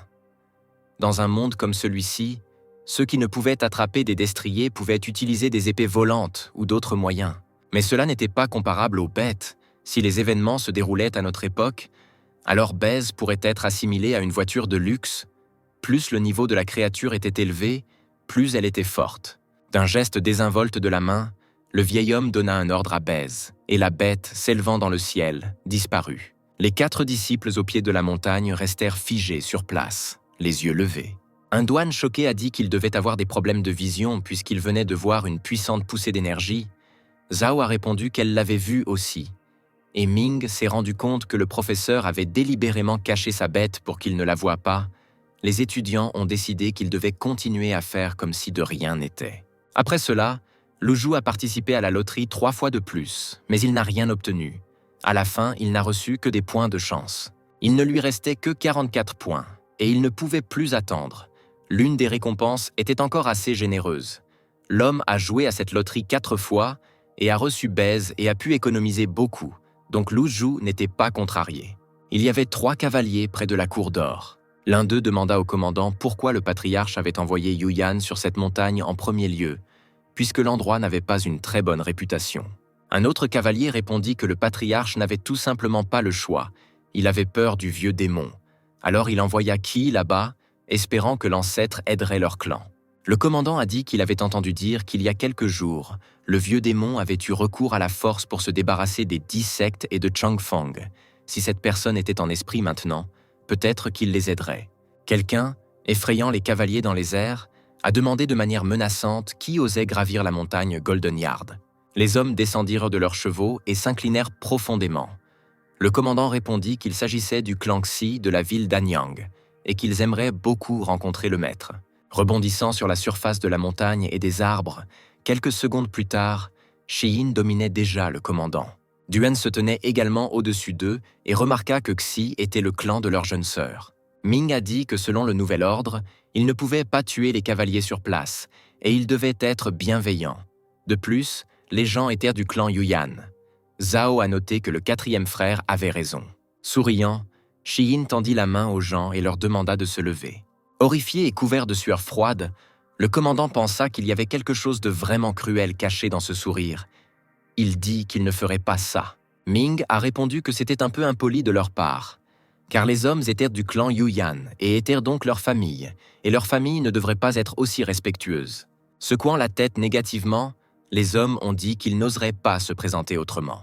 Min, indigné, fronçant les sourcils, demanda quel genre de dédain c'était, puisqu'il avait demandé à se lever, ce qui signifiait que cela devait être fait. Les cavaliers obéirent, et Shiyin, voyant les visages mécontents de son frère et de sa sœur, leur demanda de ne pas le regarder comme ça. Il ne pouvait rien y faire. Il lui était difficile de s'habituer aux nouvelles règles du professeur. Les disciples informèrent le Shu que le clan Xi de la ville d'Anyang avait demandé une audience. Le nom de famille Xi vient de Shi. Ils appartenaient à la même famille. Le vieil homme a dit aux invités d'entrer. En entrant dans le pavillon, les hommes tombèrent immédiatement au sol en s'inclinant. Ils ont ensuite déclaré à l'unisson qu'ils étaient heureux d'accueillir Sa Majesté. Après avoir pris une gorgée de thé, Lu Zhu a noté que selon les règles, les membres du palais des démons n'avaient pas le droit d'interagir avec leurs amis et les membres du clan, et a demandé si Xi s'en souvenait. La jeune fille répondit qu'elle s'en souvenait et dit qu'elle emmènerait ces gens là-bas. En versant des larmes, le commandant a dit que c'était lui, Xi Han. La fille le regarda avec perplexité. Yuyan n'avait que 10 ans lorsqu'elle quitta la maison. Après 5 ans, les souvenirs étaient un peu brouillés. L'homme était content d'avoir enfin pu voir Qi. Il nota également qu'il y avait des problèmes dans le clan. Au cours des 5 dernières années, Yuyan s'inquiétait souvent pour sa mère et son père. Le vieux démon l'aimait beaucoup et ne l'a donc pas brisé. Duan a noté que les membres du clan Xi étaient courageux. Zhao A dit que c'était un palais de démons, pas un endroit pour pleurer. Et si ces gens n'étaient pas du clan Yuyang, la fille leur aurait cousu la bouche depuis longtemps. Tombant à genoux, Qi s'adressa au professeur. Min regarda la fille et une idée naquit dans sa tête. Shiyin a dit au professeur que les règles étaient faites pour être enfreintes, que la famille de la petite sœur était aussi leur famille et que si la famille était en difficulté, il fallait lui apporter de l'aide. Zhao et Duan étaient d'accord avec cette déclaration. Lu Zhu ferma les yeux et dit que cela avait vraiment du sens. La loyauté de ses étudiants avait augmenté de 5% supplémentaires, atteignant 70% pour presque tous. L'ancêtre a dit que le palais des démons ne devait pas interférer avec tout. Ming déclara que si le professeur estimait que cela ne méritait pas qu'on s'y intéresse, Tant pis, et le vieil homme oublierait tout. Zhao et Duan, mécontents, pensèrent que le quatrième frère changeait d'avis trop vite. Ils le considéraient comme un véritable voyou. Le commandant a déclaré que le clan Xi avait toujours adhéré aux règles de la ville d'Anyang et mené ses affaires honnêtement, avec plus de 1000 personnes y travaillant qui gagnaient leur vie grâce à un travail honnête. Il y a un mois, la caravane du clan traversait la vallée fluviale, mais elle fut attaquée par des voleurs de chevaux. Pour éviter de nouveaux problèmes, le clan abandonna ses chevaux et une fortune. Mais à la surprise générale, un groupe de voleurs de chevaux se révéla si insatiable qu'il arriva dans la ville d'Anyang pendant la nuit et enleva plus de 100 personnes. Zhao a déclaré qu'il s'agissait simplement d'un groupe de voleurs et a demandé pourquoi il n'avait pas fait appel au gouvernement local. Han a expliqué que le chef de famille avait pensé la même chose lorsqu'il était venu se plaindre, et le gouvernement a découvert que c'était l'œuvre des gens de la vallée. A immédiatement chassé le chef, leur disant de ne plus les déranger. Ils ont dit que les voleurs de chevaux étaient soutenus par les cultivateurs. La jeune fille a dit que ce n'était pas surprenant. Elle pensait que, compte tenu des habitudes passées du professeur, il n'interviendrait pas dans de telles affaires. Cependant, elle comprenait que tout était en train de changer, surtout en ce qui concerne sa petite sœur, que le professeur aimait beaucoup. Ming a demandé pourquoi ne pas compter sur ses partisans dans cette affaire. Ils étaient prêts à tout régler. Aux yeux de Musheng et Zhao, son frère avait l'air sans vergogne. Lu Zhu comprit qu'avec sa force actuelle, il ne devait pas interférer dans les affaires des cultivateurs, sinon il pourrait avoir des ennuis. Ming a demandé au professeur de compter sur son disciple. Il avait auparavant été coupable de nombreux péchés, mais le moment était venu de les expier. Il a déclaré qu'il voulait vraiment aider le clan Yuyan et ne pouvait pas rester les bras croisés. Ming espérait que le professeur lui permettrait de régler cette affaire. En regardant cela, Zhao et Musheng se sont demandé quand le quatrième frère était devenu un si bon acteur. Le vieil homme a vu cela comme un avantage complet. Il a dit que cette tâche serait plus adaptée à Yuyan, mais elle était trop jeune et pourrait ne pas être capable de la gérer seule. Puisque Ming était si impatient, l'homme a quand même décidé de compter sur son élève. Fou de joie, Shiyin a dit que le disciple ne laisserait pas tomber le professeur. Lu Zhu accorda 3 jours à son disciple, mais Ming constata que c'était trop peu. Zhao affirma qu'il était si fort que même elle aurait eu besoin de 2 jours. Elle demanda depuis combien de temps Shiyin n'avait pas ressenti autant d'insécurité, et Ming répondit qu'il était né ainsi et lui demanda quel doute il nourrissait. Lu Zhu dit à Shiyin de partir, et le garçon se précipita comme une flèche pour accomplir les tâches. La raison pour laquelle certains délais ont été introduits était que le vieil homme ne voulait pas perdre le contrôle sur son disciple. Si cela prenait plus de temps, tout pouvait arriver. Les membres du clan Xi remercièrent leur ancêtre et s'inclinèrent devant lui, ce qui lui valut 30 points. Pendant ce temps, le vieil homme consultait le panneau des tâches, où une tâche avec un chronomètre apparut pour sauver le clan Xi. Le professeur a demandé à Yuyan d'accompagner les invités, et la fille a obéi. L'ancêtre a dit que même si son quatrième frère était gourmand, il prenait toujours les choses au sérieux et savait utiliser sa tête. Avec ses compétences, il était possible d'accomplir la tâche en moins d'une journée, ce qui était plutôt bien. Yuyan commença à faire sortir les membres du clan Xi, tandis que les autres Duan et Zhao admiraient le fait que le professeur contrôlait tout et savait évidemment que le quatrième s'occuperait de tout plus rapidement. Lu Zhu a également ordonné à Zhao d'enquêter sur le clan de l'épée céleste dans les 2 jours, et surtout de garder un œil sur Jifeng. La fille a dit qu'elle accomplirait certainement cette tâche. Le vieil homme a noté qu'elle ferait mieux d'agir avec prudence, compte tenu de son comportement. Le lendemain, il faisait très chaud sur la montagne Golden Court. Alors Lu Zhu se rendit au pavillon pour profiter de l'air frais. Il n'avait pas besoin de faire de cultivation, donc la journée s'est déroulée plutôt ennuyeuse. Après que Jifeng ait tenté de tuer l'ancêtre, Duan et Qi ont décidé d'être plus prudents et ont agi comme ses gardes. Se retournant, Yuyan demanda si tout allait bien avec le quatrième frère aîné. Tout en savourant son jus d'orange, le vieil homme lui dit de ne pas s'inquiéter. Duan fit remarquer que, même s'il n'était pas toujours fiable, Ming faisait de son mieux pour les missions. Il n'y avait donc pas lieu de s'inquiéter. Yuyan répondit qu'elle craignait simplement que Shiyin ne s'emballe et n'oublie les missions. Musheng a déclaré que si Ming oubliait le devoir, il lui donnerait une leçon avant que le professeur ne le sache. Qui voulait dire ce qui se serait passé si le 7e frère avait été là, mais Duan lui a dit de réfléchir à ce qu'elle disait et a ajouté dans un murmure que les traîtres de la secte étaient des apostates pathétiques. Il était donc impossible de les mentionner devant le professeur, mais Lu Zhu a expliqué qu'il ne s'en souciait pas. Sachant que tous les gens intelligents étaient très rusés, l'ancêtre a dit que le 7e frère était doué pour l'intrigue, qu'il avait un grand talent, mais qu'il jouait facilement avec l'humeur des gens. Il pouvait donc souvent se tromper. Entouré d'une énergie ardente, un oiseau facteur s'est approché d'eux, portant une lettre de Zhao. L'oiseau messager n'était pas à l'origine un oiseau messager. Il a été élevé sur la montagne Golden Yard avec l'aide de l'énergie spirituelle. Cela a contribué à sa mutation. L'oiseau messager est devenu l'une des nombreuses espèces de bêtes dans le monde des grandes flammes.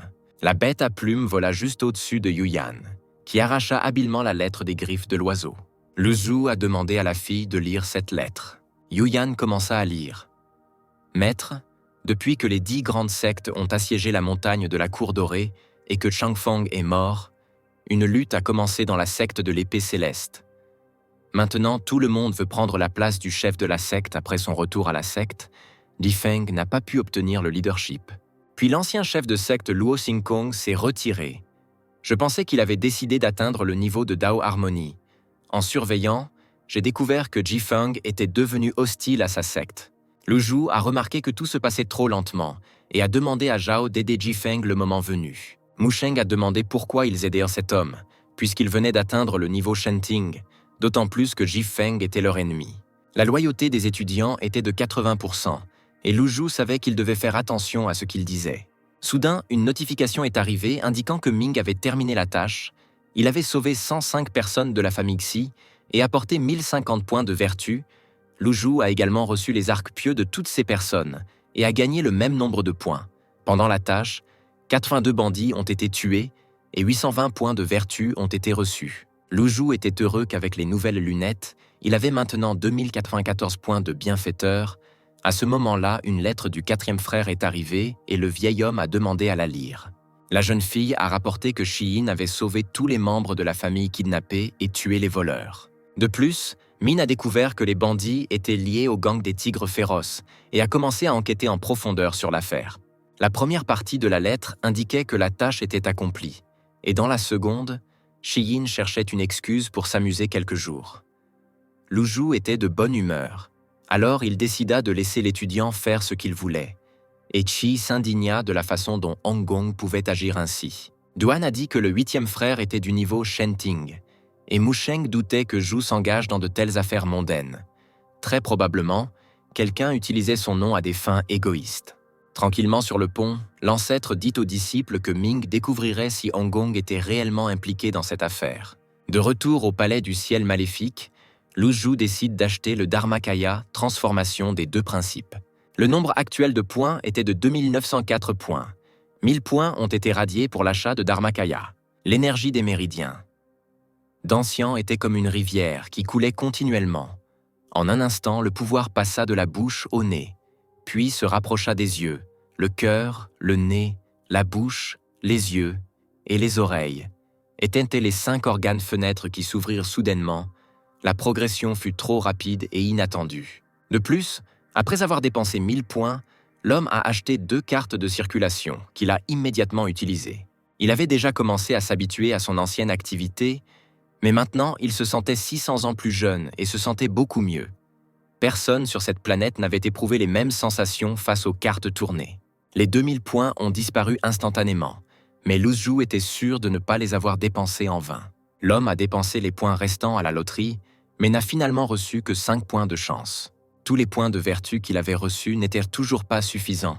Les techniques de culture et les armes les moins chères du magasin coûtaient 1000 points. Le vieil homme pensait à confier des tâches à ses disciples, et alors sa vie serait prolongée. Il recevrait plus de points de vertu et pourrait acheter suffisamment de techniques de cultivation et d'armes. Mais avec son niveau de cultivation actuel, quitter la montagne était dangereux. Il ne pourrait pas se protéger. Sur la montagne, avec ses disciples, il n'y avait aucun danger, mais il devait veiller à leur loyauté. Lu Zhu a appelé Yuyan, et la fille s'est immédiatement envolée dans le pavillon. L'ancêtre lui demanda d'apporter 4 trésors de la bibliothèque. Qi fut surpris, car pendant tout ce temps, le professeur n'avait rien écrit.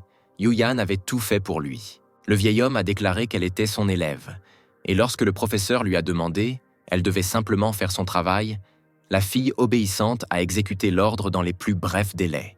La jeune fille a également demandé à pouvoir écraser l'encre, et l'homme a observé les actions de l'étudiant avec un sourire.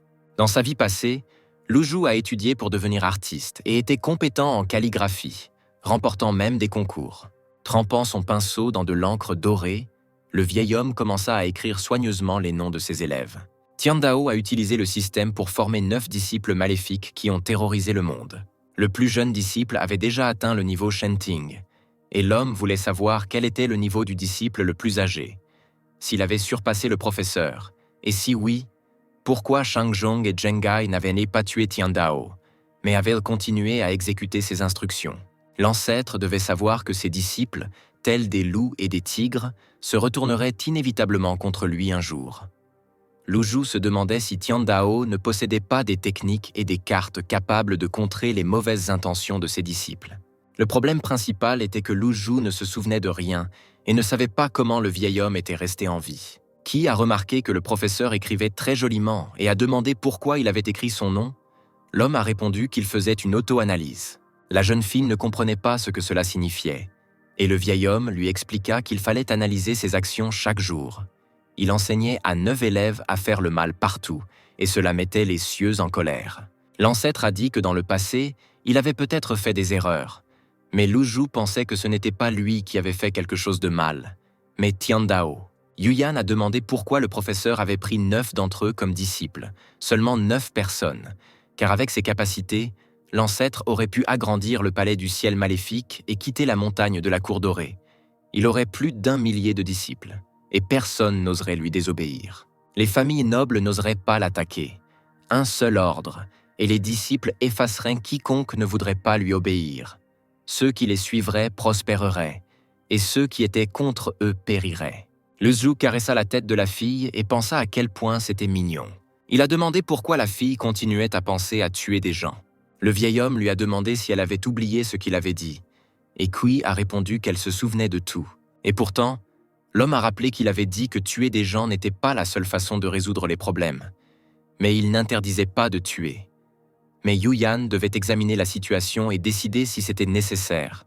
Par exemple, si cela valait la peine de tuer des travailleurs ordinaires qui essayaient simplement de vivre une vie paisible. Luzhu donna un autre exemple, celui de la famille Qi, sauvée par le 4e frère. Il demanda si ces gens seraient restés en vie si Ming n'avait pas tué les bandits. L'homme expliqua que c'était ce que ses disciples auraient dû faire. L'ancêtre a dit que ces bandits méritèrent de mourir, mais ils voulaient de l'argent. Tuer des gens n'était pas leur objectif principal. L'homme a demandé à quoi ses disciples devaient s'efforcer. La fille a répondu qu'ils devaient atteindre le plus haut niveau de cultivation. Et le vieil homme a répondu qu'alors elle devrait s'entraîner dur. Soudain, Qi a demandé si le professeur continuerait à recruter des étudiants. Luzhu, surpris, remarqua que Yuyan avait demandé pourquoi il n'avait pris que 9 disciples, et se demanda si Qi avait une idée de la raison. Yuyan répondit que c'était parce que l'ancêtre était exceptionnellement talentueux. L'homme lui demanda de regarder attentivement l'écriture et lui demanda si elle pouvait voir ce que formait leur nom. La fille regarda les lettres avec perplexité, mais ne put trouver la réponse. Alors Luzhu dit « La lune brillante se reflète dans la mer. Nous vivons ce moment ensemble. » Après cela, Yuyan réalisa que c'était un poème. La jeune fille a remarqué qu'il contenait les noms de 9 élèves et a demandé si c'était la seule raison pour laquelle le professeur recrutait des disciples. Elle avait le sentiment qu'il manquait quelque chose au poème. Et effectivement, le caractère « shi » manquait ici. Si Tiandao choisissait ses élèves selon ce principe, c'était non pas pour leur talent, mais pour leur nom. Or, le monde actuel était différent du passé. Luzhu ne comprenait pas comment le vieil homme avait eu connaissance du poème. Il se demandait si le démon avait également voyagé dans l'espace. Une silhouette traversait le ciel comme une flèche, et les gens se demandaient s'il s'agissait d'un oiseau ou d'un avion. En fait, c'était Ming avec un sac sur le dos, qui était heureux d'être enfin sorti de la cour dorée et de pouvoir maintenant s'amuser. Shiyin était de bonne humeur aujourd'hui et pensait trouver de jolies filles et passer une bonne soirée. Il pensait que le maître jouait désormais selon de nouvelles règles et qu'il devait également les suivre, mais le gars a quand même décidé de faire quelque chose de bien et de donner aux gens les trésors pris aux bandits. Survolant les rues de la ville, Le généreux Shiyin ouvrit son sac et l'argent et l'or commencèrent à pleuvoir sur les passants. Les gens remercièrent les cieux et le Bodhisattva, l'être qui avait décidé de devenir un Bouddha pour le bien de tous les êtres, et ainsi, Luzhu reçut de pieuses obéissances, et pour eux une récompense de 350 points. Après 15 minutes, Ming atterrit sur une branche d'arbre à l'endroit où était censé se trouver le repère des tigres féroces. Les subordonnés de Hong Kong l'ont informé qu'un cultivateur avait demandé à le rencontrer. Allongé dans son lit, Zhu répondit qu'il dormait maintenant et que le cultivateur devait partir. Hong Kong avait été très inquiet ces derniers jours et n'avait pas bien dormi. Mais maintenant, il allait enfin pouvoir dormir un peu. Le subordonné raconta les menaces proférées par l'homme, après quoi quelqu'un rit à l'ouverture de la grotte et Zhu sauta du lit avec horreur. Minest apparut devant le méchant et a demandé de quoi le 8e frère avait si peur. Honggun était heureux d'apprendre que c'était seulement son frère qui était venu le voir, et non le maître, pour le tuer. Shiyin demanda à Zhu si sa conscience lui permettait de l'appeler frère. Hong, courant vers Ming, lui demanda pourquoi il était venu, s'il souhaitait vraiment le rejoindre. Zhu répondit qu'il n'y avait pas de place pour eux sur la montagne, et suggéra que son frère reste ici et devienne son adjoint. Shiyin répondit avec un ton mécontent, leur disant d'arrêter de parler comme ça, ce qui surprit Honggun. Mina exprimait son dégoût de rejoindre Zhu et de vivre dans ce trou. Alors qu'il s'approchait du trône, il demanda à 2 subordonnés de Hong Kong de s'écarter de son chemin. Zhu, les chassant également, invita son frère à s'asseoir. Shiyin a expliqué qu'il était ici en mission et qu'il avait besoin de savoir quelque chose de Honggun. Ming a demandé si Zhu était impliqué dans l'enlèvement de la famille Si à Anyang. Hong Kong est devenu nerveux et a répondu qu'il n'était pas impliqué. Et Min a alors demandé si c'était vraiment vrai. Zhu jura qu'il n'avait rien à voir avec ça, car c'était la famille de sa jeune sœur, et même s'il était un criminel, il ne serait jamais tombé aussi bas. Se relaxant sur le trône, Ming dit qu'il avait tué tous les bandits, et avant sa mort, l'un d'eux mentionna le gang des tigres féroces. Shiyin ne blâmerait pas Hong Kong, qui s'assit sur un petit tabouret, juste comme ça. Zhu répondit qu'au cours des années d'existence du gang, il avait fait du mal à de nombreux cultivateurs et qu'il avait probablement été simplement piégé. Shiyin a dit qu'il s'en fichait et que son frère devait l'accompagner et rencontrer le maître. Bougeant brusquement de peur et brisant le tabouret avec son poids, Hong Kong demanda à Ming de ne pas lui faire ça et demanda si le maître n'était pas blessé. Il demanda de fermer les yeux sur cela, déclarant que tôt ou tard, Shiyin quitterait quand même la montagne. Un Ming en colère a demandé à Zhu de se taire. Shiyin était mécontent que le traître ait osé dire une telle chose et ordonna à son frère de tomber à genoux.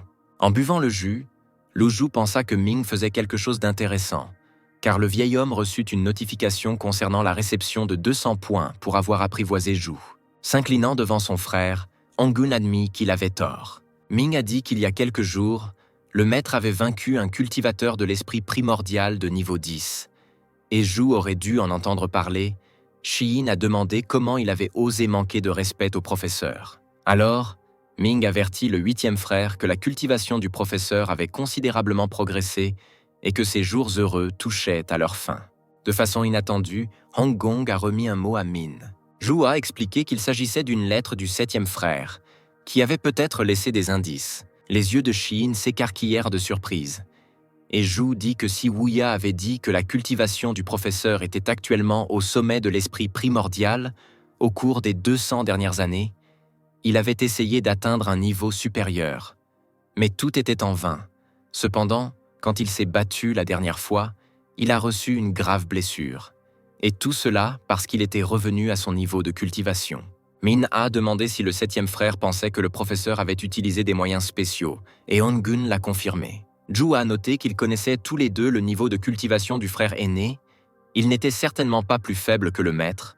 Hong Kong a demandé pourquoi, alors toutes ces années, il n'avait pas essayé de faire quoi que ce soit avec le professeur. Personne ne savait combien d'atouts il avait encore dans sa manche, mais tout n'était pas perdu. Zhu se fichait de ce que le vieil homme pourrait faire d'autre. Il était voué à mourir tôt ou tard de toute façon. Ming a noté que cela ne figurait pas dans la lettre de Si Wuya et a demandé si le cerveau de porc de Zhu avait eu cette idée de lui-même. Honggun a répondu que Min n'aurait pas dû l'humilier comme ça. Il avait un cerveau normal. Shiyin a demandé à son frère d'oublier ça, car qualifier son cerveau de porc était offensant pour les porcs. Il a demandé qui avait dit à Zhu de telles bêtises, peut-être la 6e sœur ou le 2e frère. Hong Kong, mécontent, répondit qu'il y avait bel et bien pensé lui-même. Et Shi Ying rétorqua que si son frère ne l'avait pas voulu, il n'avait pas à le dire. Min remarqua la peur de Zhu. Shi Yin a admis qu'il avait pensé la même chose en lisant la lettre, mais contrairement à Honggun, il respectait son professeur. Ces derniers temps, le maître s'était beaucoup entraîné au sommet de la montagne et n'en était jamais descendu. Zhu aurait donc dû rester dans son abri sans causer de problème. Ming dit que Hong avait eu de la chance que le maître n'ait pas ordonné sa mort. S'inclinant à nouveau, Zhu remercia son frère. En partant, Min demanda à Hong de se renseigner sur ces bandits, car il devait en parler au professeur. Zhu répondit qu'il avait des indices et qu'il trouverait certainement la réponse. Après avoir dit au revoir, Min s'est immédiatement envolé hors de la grotte. Après un tel choc, Zhu frissonna et son subordonné lui demanda s'il allait bien. Assis sur le trône, Hong a déclaré que tout allait bien et que tout le monde devait se calmer. Zhu pensait que c'était dangereux, et si Wuya avait effectivement raison. Non loin du belvédère, l'eau tombait, créant un bruit fort. Dans le pavillon, Lu Zhu était assis en tailleur. Les canaux énergétiques de son dantian étaient trop vieux, et il lui était devenu plus difficile d'accumuler de l'énergie vitale. L'homme conservait diverses techniques en mémoire, mais ne parvenait pas à les utiliser. Tout cela était dû à sa condition physique. C'était l'un des problèmes de son niveau de cultivation. Avec l'âge, les canaux vieillissaient, la force vitale diminuait, à cause de quoi la force physique diminuait également. À cause de l'âge de Tian Dao, la force continuait de diminuer, et ce corps n'était plus capable de retenir ses disciples, ce qui conduisit à leur trahison. Alors qu'il se levait, Lu Zhu était indigné, car en fait, il était un jeune homme d'une vingtaine d'années, et il était inconfortable pour lui d'être dans le corps d'un vieil homme. Mais il ne pouvait pas émettre de rêves et sauter partout comme un enfant. Il devait d'abord accumuler plus de vitalité. L'homme parcourut à nouveau son menu. Il avait plus de 1000 points, mais ce n'était toujours pas suffisant.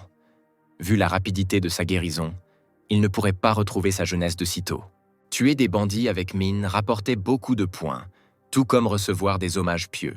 Une fois de plus, le vieil homme appela Yuyan à lui. Il demanda des nouvelles du monde extérieur, mais la jeune fille répondit qu'elle passait tout son temps sur la montagne et ne savait rien des affaires du monde. Si Wuya était bien au courant de cela, ayant créé un vaste réseau d'informations, il était donc au courant de tout ce qui se passait. Tian Dao ne s'était jamais soucié des affaires du monde. Et qui était surpris qu'il pose des questions à ce sujet maintenant? L'homme était indigné. Les cultivateurs s'arrêtaient très souvent dans la ville de Tangxi, près de la montagne. Il y avait une station où les cultivateurs s'arrêtaient souvent pour se reposer. Ils échangèrent des informations pour lesquelles ils étaient prêts à payer. Lu Zhu a demandé à Yuyan d'aller là-bas et de vérifier la situation, ce qui a rendu la fille heureuse. Voyant son visage heureux, le vieil homme lui demanda si c'était vraiment si terrible sur la montagne. Qui a répondu que ce n'était pas du tout le cas, mais qu'elle n'était pas sortie dans le monde depuis longtemps et qu'elle s'ennuyait. Le professeur a laissé partir Yuyan, mais lui a demandé de se rappeler qu'elle pouvait révéler son identité. Mais tuer des gens était interdit. La fille a alors demandé ce qu'elle devait faire si quelqu'un l'attaquait. En pensant à qui oserait l'attaquer, Lu Zhu frappa Qi à la tête et lui dit d'arrêter de discuter et de partir. Alors qu'il regardait Yuyan partir, l'homme pensa qu'il aurait aimé être aussi naïf qu'elle. Le vieil homme réfléchit à ce qu'il allait faire ensuite. La montagne était certainement un repère du diable, mais des meurtriers comme Jifeng pouvaient toujours grimper ici. À ce moment-là, Duan s'approcha de l'ancêtre et lui rapporta qu'il avait réparé 3 champs de protection et qu'il en restait encore 5. L'étudiant a dit qu'il avait peur de ne pas pouvoir terminer le travail seul. Lu Zhu était mécontent que tout ce qui était nécessaire était de réparer la barrière, et Mu Sheng discutait simplement, dans une période aussi difficile, il devait être fort. Le vieil homme a demandé s'il n'aimait vraiment pas la punition, et le disciple a répondu négativement. Former des disciples était la même chose que gérer des subordonnés, ce que Lu Zhu faisait dans sa vie antérieure. Il disait que si Duan ne pouvait pas le faire en 1 an, alors il devrait passer 2 ou 3 ans et ne plus venir se plaindre. L'ancêtre voulait que Mu Sheng accomplisse la tâche. L'étudiant a demandé pardon au maître et a noté qu'il avait été trop paresseux. Duan, dépêche-toi et continue de réparer les barrières. Pendant ce temps, Lu Zhu a ouvert le guichet de la loterie. Le vieil homme a joué 10 fois de suite, dépensant 500 points de vertu, mais il n'a toujours rien obtenu. L'homme était outré que le système n'ait pas hésité à le tromper ainsi et à lui retirer ses points. Il a alors acheté une carte de remboursement et l'a immédiatement utilisée. Il ne lui restait plus que 4 points. Le Zhou a noté à quel point le temps était merveilleux aujourd'hui. Tombé à terre, l'ancêtre pensa qu'en dépensant tout son argent, il n'aurait plus à s'en soucier. Il s'avéra que le vieil homme n'avait plus qu'à s'allonger et à attendre la mort. À cause de son corps, il ne pouvait rien faire d'intéressant. Dans leur vie passée, les personnes âgées pouvaient aller au parc, promener leurs chiens ou jouer aux cartes.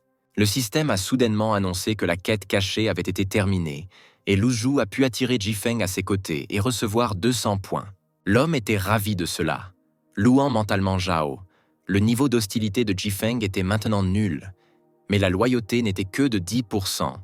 2 anciens ont également été tués et 200 points ont été obtenus. Min est arrivé à la montagne et a indiqué qu'il avait terminé la tâche et est revenu faire son rapport. Lu Zhu a remarqué que sa loyauté était tombée à 58%, ce qui signifie clairement que quelque chose s'était produit. Ming a déclaré qu'après avoir tué les bandits, il a envoyé un message au professeur puis s'est rendu dans l'antre des tigres féroces, où il a rencontré le traître Hong Gong et lui a donné une leçon. Le vieil homme regardait son élève en silence, ce qui le rendait nerveux. Min a noté que tout ce qu'il disait était vrai. Il ne mentirait jamais au maître. Lu Zhu a déclaré que Shiyin avait fait un excellent travail, mais a également demandé ce qu'il s'était passé avec l'enquête sur l'enlèvement de la famille de sa jeune sœur. Min a noté que c'était toujours en cours. Zhu a dit qu'il n'avait rien à voir avec ça. Shiyin y a réfléchi attentivement et est arrivé à la conclusion que Hong Gong n'avait vraiment rien à voir avec ça. D'autant plus que c'était la famille de leur sœur. Même si Zhu était un criminel, l'étudiant doutait que Hong Gong soit capable de faire quelque chose d'aussi terrible. Lu Zhu baissa la tête et dit que les paroles de Shiyin avaient du sens, et demanda s'il y avait autre chose. Le professeur a demandé à nouveau s'il y avait autre chose que Min voulait dire, car ce n'était clairement pas tout ce dont Shiyin avait parlé avec Zhu. L'étudiant se demanda si le vieil homme avait une vision divine et pouvait voir à travers lui, bien que cela soit difficilement possible, et pourtant Min décida que le vieil homme ne devait pas avoir de raison de se méfier. Il devait cacher toutes ses pensées rebelles. Le garçon répondit que lui et son frère ne discutaient de rien d'autre. Lu Zhu a dit d'oublier ça, puisque l'étudiant ne voulait rien dire. L'ancêtre ne voulait pas le forcer, il a noté que le gars avait bien travaillé, et maintenant il devait aller voir Duan et aider à restaurer les barrières, auquel cas l'ancêtre l'appellerait. Min a remarqué l'absence de Yuyan et a demandé où elle était, et le professeur a répondu que ce n'était pas ses affaires. Après s'être éloigné un peu du pavillon, Shiyin s'arrêta brusquement. Lu Zhu pensa que la loyauté de Ming avait vraiment baissé et qu'il complotait visiblement quelque chose. L'homme a demandé si l'étudiant voulait autre chose. S'agenouillant, Ming dit qu'il avait pratiqué le niveau final de la technique Qingmu. Mais peu importe ses efforts, il ne pouvait pas comprendre l'essence de cette étape finale. Le disciple demanda si Lu Zhu pouvait donner des conseils. Le vieil homme supposa que l'étudiant le testait. Tian Dao ne révéla pas le secret de la maîtrise complète de la technique Qingmu. Si l'ancêtre lui révélait tout maintenant, Ming pourrait améliorer considérablement ses compétences, mais cela pourrait s'avérer dangereux pour lui-même. Lu Zhu a déclaré que l'impatience était le pire compagnon d'un cultivateur. De nombreux maîtres avaient besoin d'années de méditation et de travail acharné pour atteindre un niveau élevé, pour autant qu'ils se souviennent. La dernière fois que Ming a augmenté son niveau de maîtrise, c'était il y a seulement 1 an, et a demandé pourquoi il y avait une telle précipitation.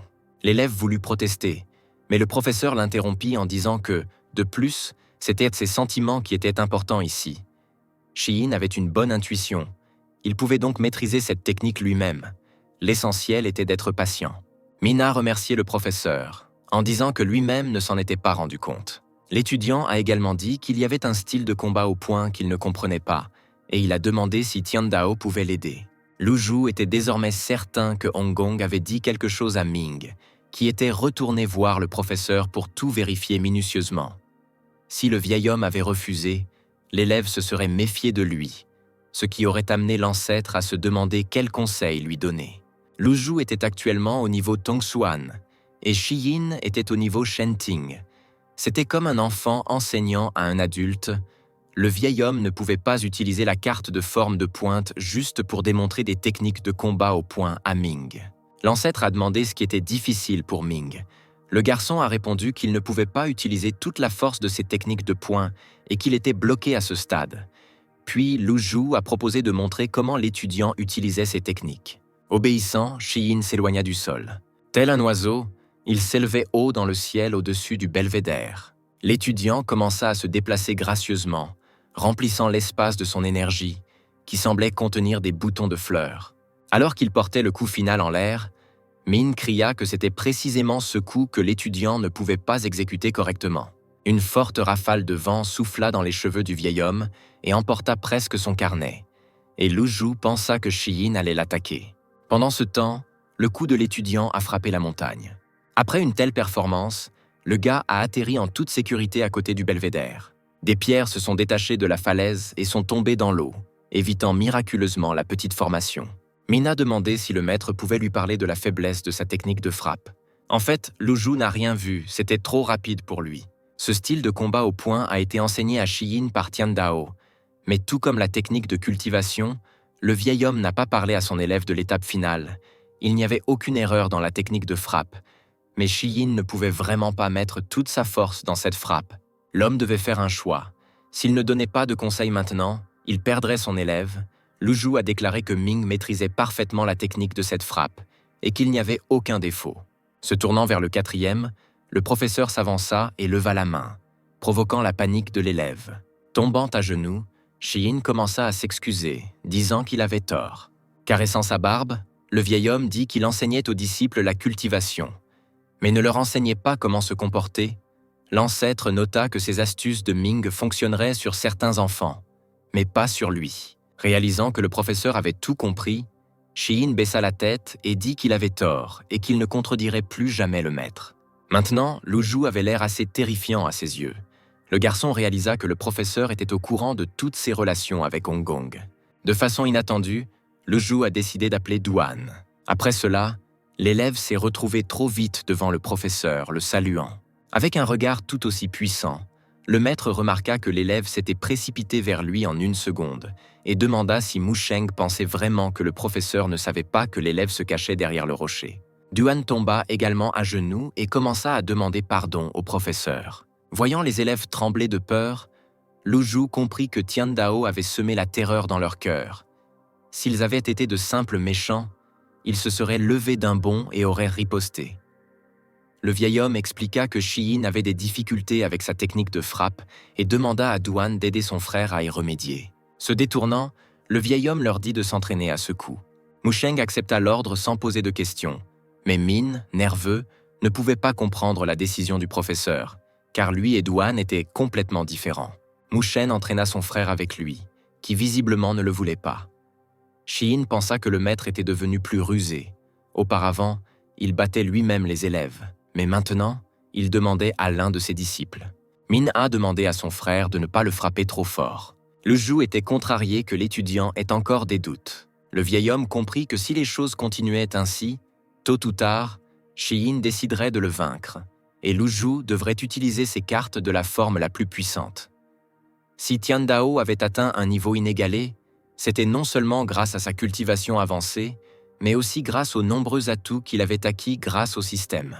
Cela fit craindre le démon à ses disciples et à d'autres, mais le seul atout que Lu Zhu lui-même possédait était 2 cartes de la forme de pointe.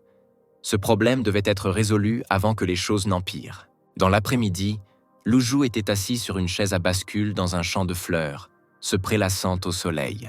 Finalement, Yuyan revint en disant qu'elle était à Tangzi depuis longtemps et qu'elle avait obtenu beaucoup d'informations. Après que le maître ait repoussé les attaques des 10 grands maîtres, des changements se sont produits dans leur secte. Maintenant, ils n'ont pas accepté de nouveaux disciples. Après la mort de Luo, les confrontations ont commencé dans la secte de l'épée céleste et le disciple principal Jifeng a quitté la secte. Dans les autres sectes, tout allait bien. Zhengai envoya ses disciples pour découvrir les nouvelles sur la montagne de la Cour Dorée. Il semble qu'il avait peur du maître. Lu Zhu a noté qu'il avait beaucoup enseigné au chef du Netherworld. Grâce à lui, Zhengai avait atteint le niveau de l'esprit initial, et beaucoup avaient peur de sa secte, mais il ne pouvait toujours rien faire au professeur, qui a crié que le maître était invincible. Le vieil homme demanda à la jeune fille de ne pas la flatter comme ses frères aînés et de poursuivre son récit. Yuyan raconta qu'elle avait également entendu dire que quelqu'un avait volé un poulet à Tanzhang, et que la femme d'oncle Chen était amoureuse d'un homme. L'interrompant, le professeur lui demanda de ne parler que de ce sujet. La jeune fille continua à raconter que le groupe Washan avait été détruit, que le pays avait été conquis par d'autres pays et que le voleur de fleurs qui se prétendait homme fort n'avait pas de peau de fleurs. En l'écoutant, Lu Zhu pensa que malgré sa jeunesse, Qi avait une bonne mémoire et un excellent potentiel, et il était heureux que Yu Yan ne soit pas encore devenu complètement maléfique. 20 minutes plus tard, le vieil homme a demandé à la fille d'appeler ses frères aînés. Duan était de très bonne humeur et Shiyin s'est présenté un peu battu. La quête pour former Ming a été terminée, pour laquelle 200 points ont été attribués. La loyauté de Shiyin était toujours de 59%, même si le vieil homme avait réussi à dissiper ses doutes à temps. Le disciple hésitait encore. La loyauté de Duan était meilleure, se maintenant à 65%. Seule celle de Yu Yan était toujours hors norme. L'homme expliqua qu'il avait appelé ses disciples pour plusieurs raisons. Duan lui a demandé de lui dire ce qui devait être fait, puisqu'ils étaient prêts à accomplir toutes les tâches, mais Ming a regardé son frère avec doute. Lu Zhu remarqua que Jifeng avait quitté la secte de l'épée céleste et qu'avec ses capacités et son statut, il ne lui serait pas difficile de rejoindre une autre secte. L'homme demanda à le surveiller et à lui faire un rapport. Lu Zhu décide alors de s'adresser à Shiyin pour lui confier une mission spéciale. L'homme a noté qu'il avait fait beaucoup de mal dans sa vie, qu'il avait formé des disciples qui faisaient peur au monde entier, et que maintenant le monde était devenu amer envers lui et ses disciples. Le vieil homme dit qu'il voulait que Ming rétablisse l'ordre dans la secte, ce qui surprit le disciple. Après avoir atterri sur le cerf, le gars a dit que même s'il était maintenant au niveau Shentin, il était loin du niveau de son frère aîné Zhengai et de son deuxième frère Shanzong. Même sœur Tianxin n'était pas de taille face à eux, même si elle possédait le trésor céleste Anneau d'amour, avait tué d'innombrables personnes et avait depuis longtemps atteint le niveau de l'esprit primordial. Ming disait en effet la vérité. Les premiers disciples qui se sont rebellés contre le maître se sont appuyés sur les armes et leur plus haut niveau de cultivation pour parcourir le monde et s'emparer du pouvoir, devenant finalement des méchants de renommée mondiale. Duan, Ming et Zhao ne sont pas partis parce que Tian Dao y était pour quelque chose. Il ne leur a pas donné une connaissance complète des techniques et des armes. Zhengai avait le trésor céleste, l'âme de jade, qui coupait le fer comme du papier. Shangrong avait la lame immortelle. Tianxin avait l'anneau de l'amour. Et Ming ne pouvait tout simplement pas se comparer à ses trois disciples. Lu Zhu a noté que Hong Gong était seulement au niveau Shenting, le sous-niveau du contrôle du Dao. Tandis que Ming était au sous-niveau de la transformation du Dao, il devrait donc commencer par Zhu.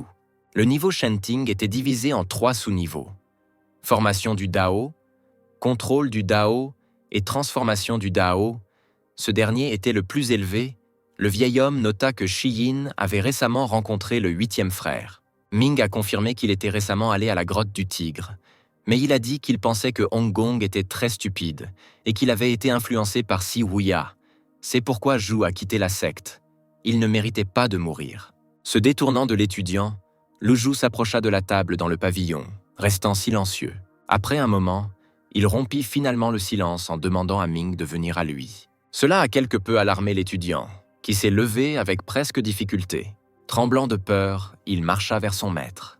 Lorsque le garçon fut suffisamment proche, le vieil homme demanda à Shiyin de le regarder dans les yeux. Le cœur de l'étudiant battait plus vite d'horreur, et Min leva la tête avec hésitation, exécutant l'ordre. Lu Zhu a noté que Ming avait l'air effrayé.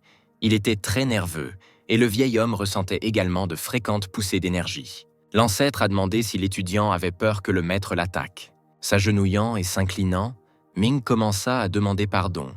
Il dit que l'art de cultivation du professeur était sans égal et que le disciple ne pouvait pas rivaliser avec lui. Mais il fit simplement ce geste protecteur mécaniquement. Lu Zhu a compris que Ming était terrifié. Tian Dao n'a utilisé qu'une seule méthode d'entraînement, les coups constants. Le cœur des disciples était rempli de peur et de haine. Mais un jour, ils pourraient atteindre un tel niveau de puissance qu'ils détruiraient leur maître. Mais jusqu'à présent, tous les événements conduisaient inévitablement à un tel résultat. Lu Zhu a décidé d'essayer de tout réparer. Il a dit qu'il savait ce qu'il y avait dans le cœur de Shiyin. Alors il a décidé de lui donner une autre chance. Le vieil homme tendit au disciple un morceau de papier et dit que la technique Qingmu achevée était décrite sur cette feuille. L'homme demanda à le prendre, disant qu'avec cela, la cultivation de Ming progresserait d'un pas et que peut-être le disciple serait capable d'atteindre le plus haut niveau de l'esprit primordial. Les mains tremblantes, Ming attrapa le morceau de papier. À en juger par les tours précédents du maître, si Shiyin avait pris ce morceau de papier, le professeur lui aurait au moins brisé les mains, même s'il avait beaucoup changé depuis le moment où Tiandao avait rejeté les 10 mètres. Cela signifiait que Min pouvait toujours prendre le morceau de papier. Après avoir pris le morceau de papier, le garçon remercia le professeur, affirmant qu'il défendrait leur secte de toutes ses forces. Sa loyauté augmenta de 10% et il reçut 200 points pour son enseignement du Shiyin. Lu Zhu dit qu'il pouvait partir, et le garçon joyeux s'en alla. Lorsque Ming passa joyeusement devant Duan et Qi, ils le transpercèrent de regards envieux. Le vieil homme comprit que ses 2 disciples voulèrent des armes, mais toutes les armes de Tiandao avaient disparu, donc Lu Zhu ne pouvait pas satisfaire leur demande. Il dit qu'il espérait que les disciples ne le laisseraient pas tomber et feraient bien leur travail. Les disciples ont répondu qu'il en serait ainsi. Duan courut sur le côté, annonçant qu'il allait réparer la barrière. Yuyan restant a demandé au professeur de lui donner également des devoirs. De retour à son fauteuil à bascule, le vieil homme dit que la fille était encore jeune et manquait d'expérience. Donc, pour l'instant, elle devrait rester avec lui. Et Qi, courant vers son ancêtre, précisa que le vieil homme lui avait demandé d'espionner Jifeng Zhao. Lu Zhu a expliqué que Zhao était trop peu fiable dans l'exécution des missions. 2 jours s'étaient écoulés depuis qu'elle avait terminé la tâche, mais elle était toujours portée disparue. La fille commença à s'inquiéter et demanda si sa sœur reviendrait un jour. Yuyan, en colère, dit qu'elle ne croyait pas que Zhao était capable d'une telle chose, et Lu Zhu, sirotant calmement son jus, lui dit de simplement l'ignorer. Zhao envoya une lettre, mais il n'y eut plus de nouvelles. Ming partit un jour en mission, et sa loyauté avait déjà diminué. Zhao avait probablement été influencé lui aussi. Il ne comprenait pas les raisons de sa trahison. Tiandao avait perdu la majeure partie de sa mémoire, et son entraînement fut long et difficile. Indigné, Qi cria que sa sœur avait trahi la secte et demanda comment le maître pouvait ignorer cela, alors que son objectif principal était d'augmenter son niveau de cultivation et de restaurer sa vitalité. Lu Zhu a dit que dans ce cas, Yuyan devrait retourner en ville pendant un moment et découvrir les nouvelles à la station. Peut-être qu'elle pourrait entendre quelque chose à propos de Zhao. Il a également noté qu'elle pourrait se développer de manière indépendante. Après avoir rattrapé Ming, Duan a dit que cette fois, il avait eu beaucoup de chance. Le maître non seulement n'était pas en colère contre lui, mais lui avait également donné un enregistrement de la technique Qingmu terminée. Shiyin a admis qu'il ne comprenait pas ce que pensait le maître, même s'il n'aurait peut-être pas dû y penser. Mu Shen a demandé ce que cela signifiait. Ming répondit qu'il avait fait du bon travail avec la construction et que le maître l'avait récompensé. C'était tout. Mais si Wu Ya dit que le maître avait une pilule qui pouvait guérir toutes les blessures, alors le disciple voulait le tester.